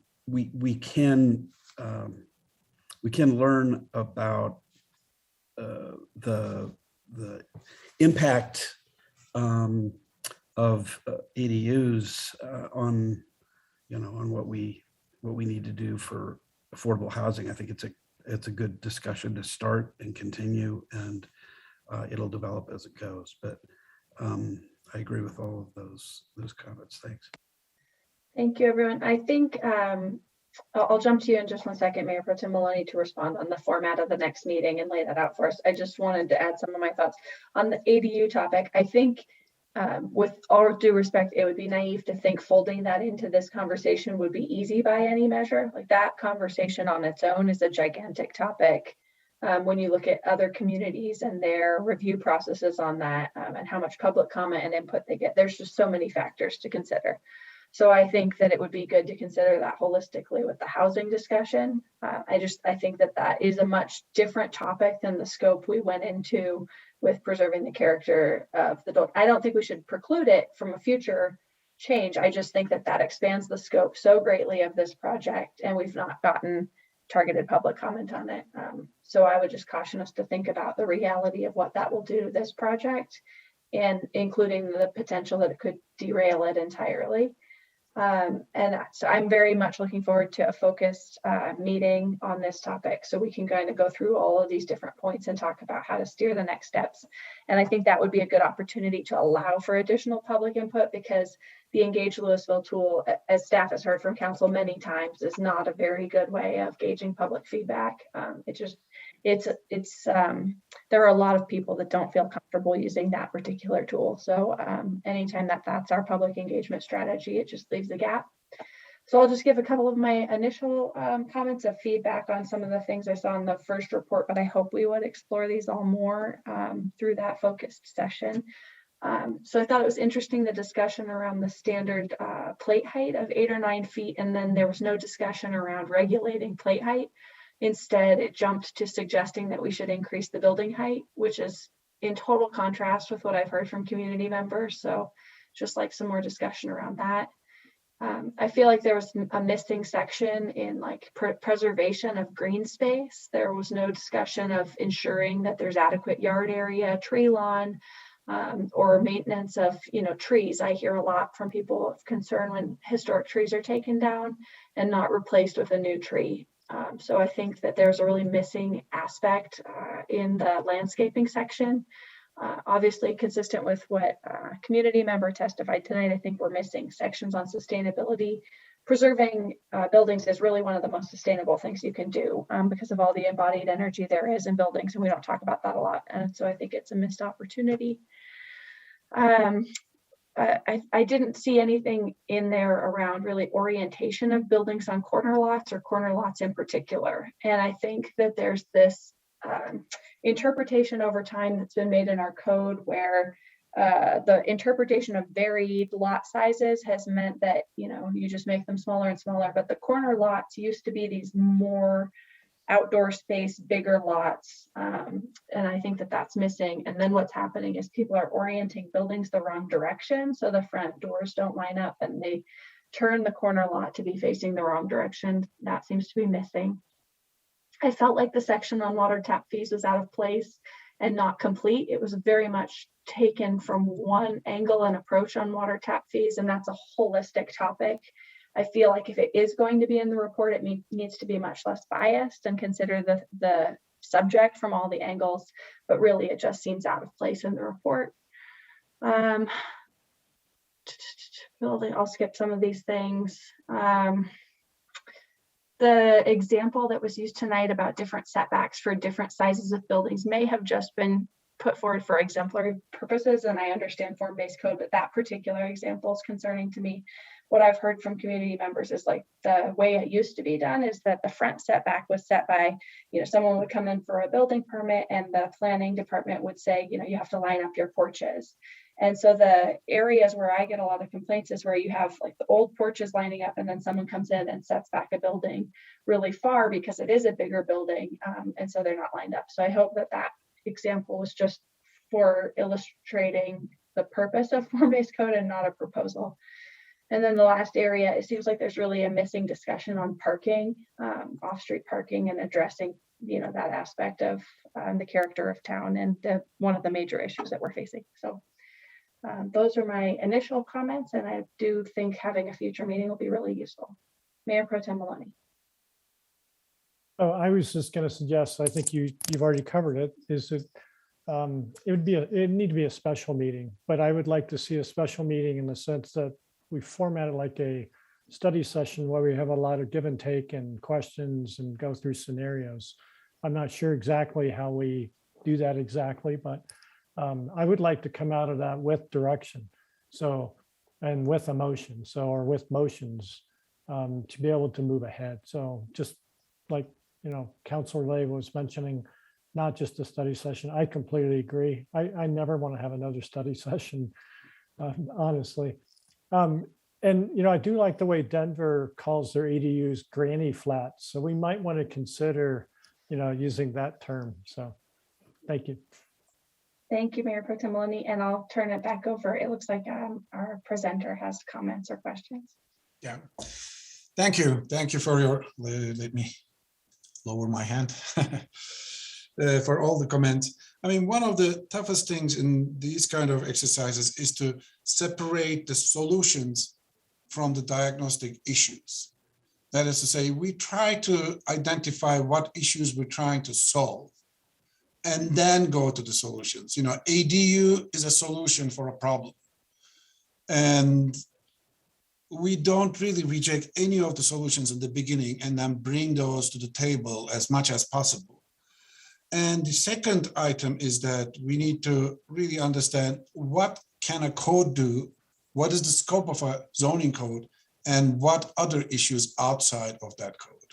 That is, landscaping within right-of-way, for instance, is not something code deals with. Code regulates what the private property can do and the, you know, the landscaping requirements and et cetera, so forth. So one other aspect of what we're trying to do is to really interpret what we heard the most from the people and then reflect that to you. And then, you know, you're the decision maker in terms of what issues should be focused. So to give an example, you know, affordable housing is a very important priority. And if that is so, maybe there are a lot of different policies you can reach the affordable housing. What we ask is that what part of the code prevents affordable housing so that we make certain changes that at least code is not preventing achieving that particular objective. Because then, you know, if we identify that and then change the zoning, that way. And if affordable housing is really important, then we look at the other items like inclusion, rezoning, et cetera, so forth. But so far, that hasn't been raised by the people we interviewed and, asked questions. But again, you were the decision makers, you were the leaders. And if that is an important aspect, we can address that within the scope as well. One other thing, I'm just thinking out loud a little bit, but I was wondering if it would be much more productive if we do a workshop session after we came up with some solutions, some policy items. That is to say, look, these are some suggestions and let's discuss what are the implications of these. Because, what I'm hearing from you is that it's really hard not to jump into the conclusion. That is to say, hey, what if we limit the house size? What if we allow smaller lots, et cetera, so forth? I mean, I see that kind of thing. So maybe we come up with some solutions and put that on the table, and then we discuss that with you guys so that it's much more comprehensive and holistic, what we're discussing. So Mayor, may I kind of continue on that line as far as how to move forward? So I was thinking along the same lines, and it's potentially some sort of workshop dialogue where, when we talk about kind of what the scope should be for phase 2, because some additional items have come up tonight. And then what some of those potential solutions could look like, not necessarily getting into the specifics per se about should we look at 7-foot setback or a 10-foot setback, but really should we look at setbacks? Should we look at tree preservation? That is, it did come up a fair bit in the comments and it's not captured really within the body of the report. So some sort of format really where we can kind of blend this phase 1 into phase 2 before we embark on phase 2. Council members, thoughts on that? My only concern is going too far down the path of ordinance writing before we've given detailed input and had the ability to ask a lot of questions. So sure. I think having specific examples of the types of things is totally appropriate and like the ranges of options, but I would be concerned if the ideas to come, with here are the ordinances that we're expecting folks to get behind. I think that'll too early. Too early. Councilmember Brown. Thank you, Mayor. I am supportive of a separate session to talk about this report and to talk about it. I think it's very detailed, and I think we're probably already after 3 hours losing steam this evening, and we have some other things to do. I also want to say that I think that there are parts of the Old Town overlay that can support affordable housing, that can support equity, diversity, inclusion, and we should absolutely view every policy in the city through the lens of equity, diversity, inclusion. And to that end, I would just like to remind everybody that I think affordable housing is not just a supply side issue. We cannot build our way out of this, especially as a smaller community. So it's going to take more than just conversations about increasing supply, either through ADUs or density or whatever it is in Old Town or elsewhere, for us to fix our affordable housing problem. So I really want to make sure that we have enough space separate from the discussion about the character of Old Town and making sure that we are preserving, the smaller houses, the lots, the character that we have down there, the different kind of the mix of the types of buildings. But to have affordable housing discussions, that has to be sort of a consideration here, but it also has to be a much bigger part of a comprehensive strategy on affordable housing that is about more than just increasing supply. Mayor Pro Tem Maloney. Thank you, Councilor Brown. You said that much better than I did earlier. I think the way Planner Ritchie sort of laid it out is we would go to step 1.5, something like that, where the team would do a little more work to come back so that we could be more productive in having a discussion, understand it better. This is so complicated, and there's so many what ifs as going through this, and speculation. just like Council Brown talking about the supply side, that's my concern about saying that we do ADUs. That doesn't mean that we deal with the affordable housing issue. That would be for a potentially different purpose. But I like what's being proposed, Mayor, so I could certainly support that. It's certainly in the spirit of what I was talking about. So I would look forward to a work session like that. Thank you. All right, and so when we'll do some kind of polling to find a date that works, so we can have a separate time called out, and then we'll make sure that everyone knows that, so we can all advertise it to our community channels to make sure the public has an opportunity to weigh in and participate at the workshop. So I'll work with, it sounds like the city manager, of course, and Lisa and Meredith to figure out how to accommodate all of the accessibility options with the Zoom and all of those other details. So we'll work through that and then find a date that works for everybody. Sound good, like a good place to end this evening? All right. I just want to thank everyone for their work on this so far. This is a topic that has caused a lot of community distress over the last several years. And so I think making steps forward on this is really important. So thank you for putting so much effort in. Thank you. Thank you. Our next topic is Resolution 94, Series 2021, a resolution amending the 2021 budget by amending appropriations in the General Fund, Open Space and Parks Fund, Cemetery Fund, Historic Preservation Fund, Recreation Fund, Capital Projects Fund, Water Utility Fund, Wastewater Utility Fund, Stormwater Utility Fund, Solid Waste and Recycling Fund, and Golf Course Fund for additional appropriations within such funds. I'll open the public hearing and I'll turn it over to Megan Davis for a very brief presentation. Thank you, Mayor. We don't have a presentation. I'm gonna give Director Watson a minute if he would like to share any information, but I think we're prepared to keep it brief with what's contained in the budget amendment in the packet. Kevin, do you have any comments? No, I do not have any comments that are in addition to the narrative already presented in the communication. Thank you.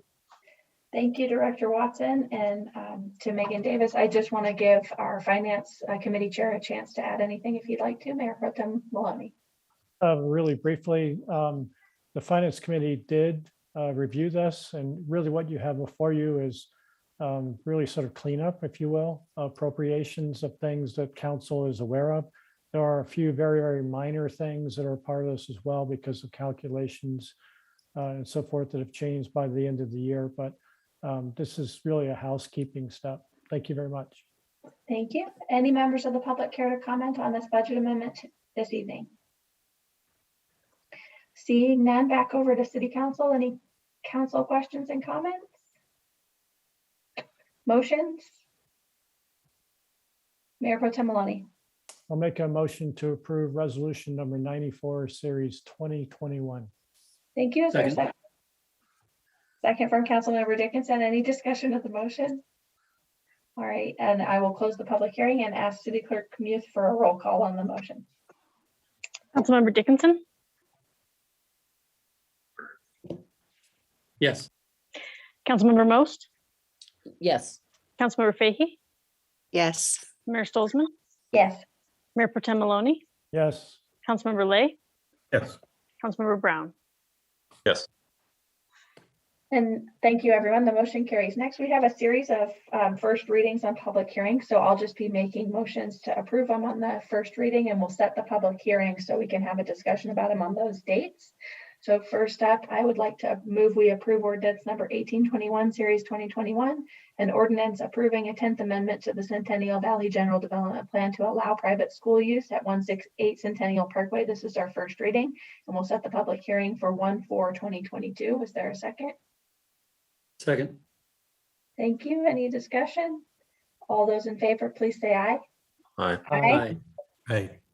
Next, I'll move we approve ordinance number 1815, series 2021, an ordinance approving a 7th amendment to the Dakota General Development Plan to allow up to 59 dwelling units and 20,000 square feet of commercial development. This is our first reading and set the public hearing for 1/4/2022. Is there a second? Second. Seconded by Councilmember Fahey. Any discussion of the motion? All those in favor, please say aye. Aye. Any opposed? Thank you, everyone. Next, we have, I would move we approve ordinance number 1822, series 2021. An ordinance amending chapter 3.24 of the Louisville Municipal Code regarding the tax and fee business assistance program. This is our first reading. We'll set the public hearing for 1/4/2022. Councilmember Dickinson seconded. Yeah. Oh, I did get it? Okay. Any discussion of the motion? All those in favor, please say aye. Aye. Aye. Any opposed? Thank you. The motion carries, and that takes us to our city attorney's report. Thank you, Mayor. I have no report this evening.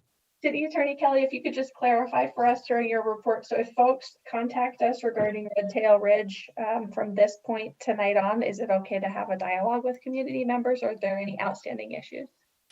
Yes, the quasi-judicial process before the city council is finished, so you may freely discuss, and just want to thank all of the council members for observing that process so well over such a long period of time that application was pending. Thank you very much. And so that takes us to our council comments, any committee reports, and identification of any future agenda items. Councilmember Brown. Thanks, Mayor. I just have two quick committee reports. One is the Rocky Mountain Municipal Airport Community Noise Roundtable met recently. We talked about potentially hiring two different consultants, one to do straight facilitation of the group, another to do some more subject matter work with the roundtable. There may be a request for increased dues from the various members that may come before council. I don't imagine it will be a large sum of money, but just to let everybody be aware of that may be coming. I also want to let everybody know that Lafayette was admitted to that group, which is a positive thing. They're an affected community and will have a very important perspective. So we'll be seating them, I think, in the next meeting or two. The second thing I'll flag for everybody is the Consortium of Cities is setting its agenda for the coming year. Over the last year, we've talked about things like sustainability, affordable housing, economic development, and some other things. And so if you have particular items that you would like the Consortium of Cities to consider, please feel free to reach out to me and I'll bring it to the group. So that's all. Thank you. Thank you very much. Any other committee reports or identification of future agenda items? All right, we'll just make sure we add the future agenda item that we had earlier in the meeting. And with that, we are adjourned. Thanks, everybody. Have a very wonderful holiday season. Drive safe. See you all around. Night.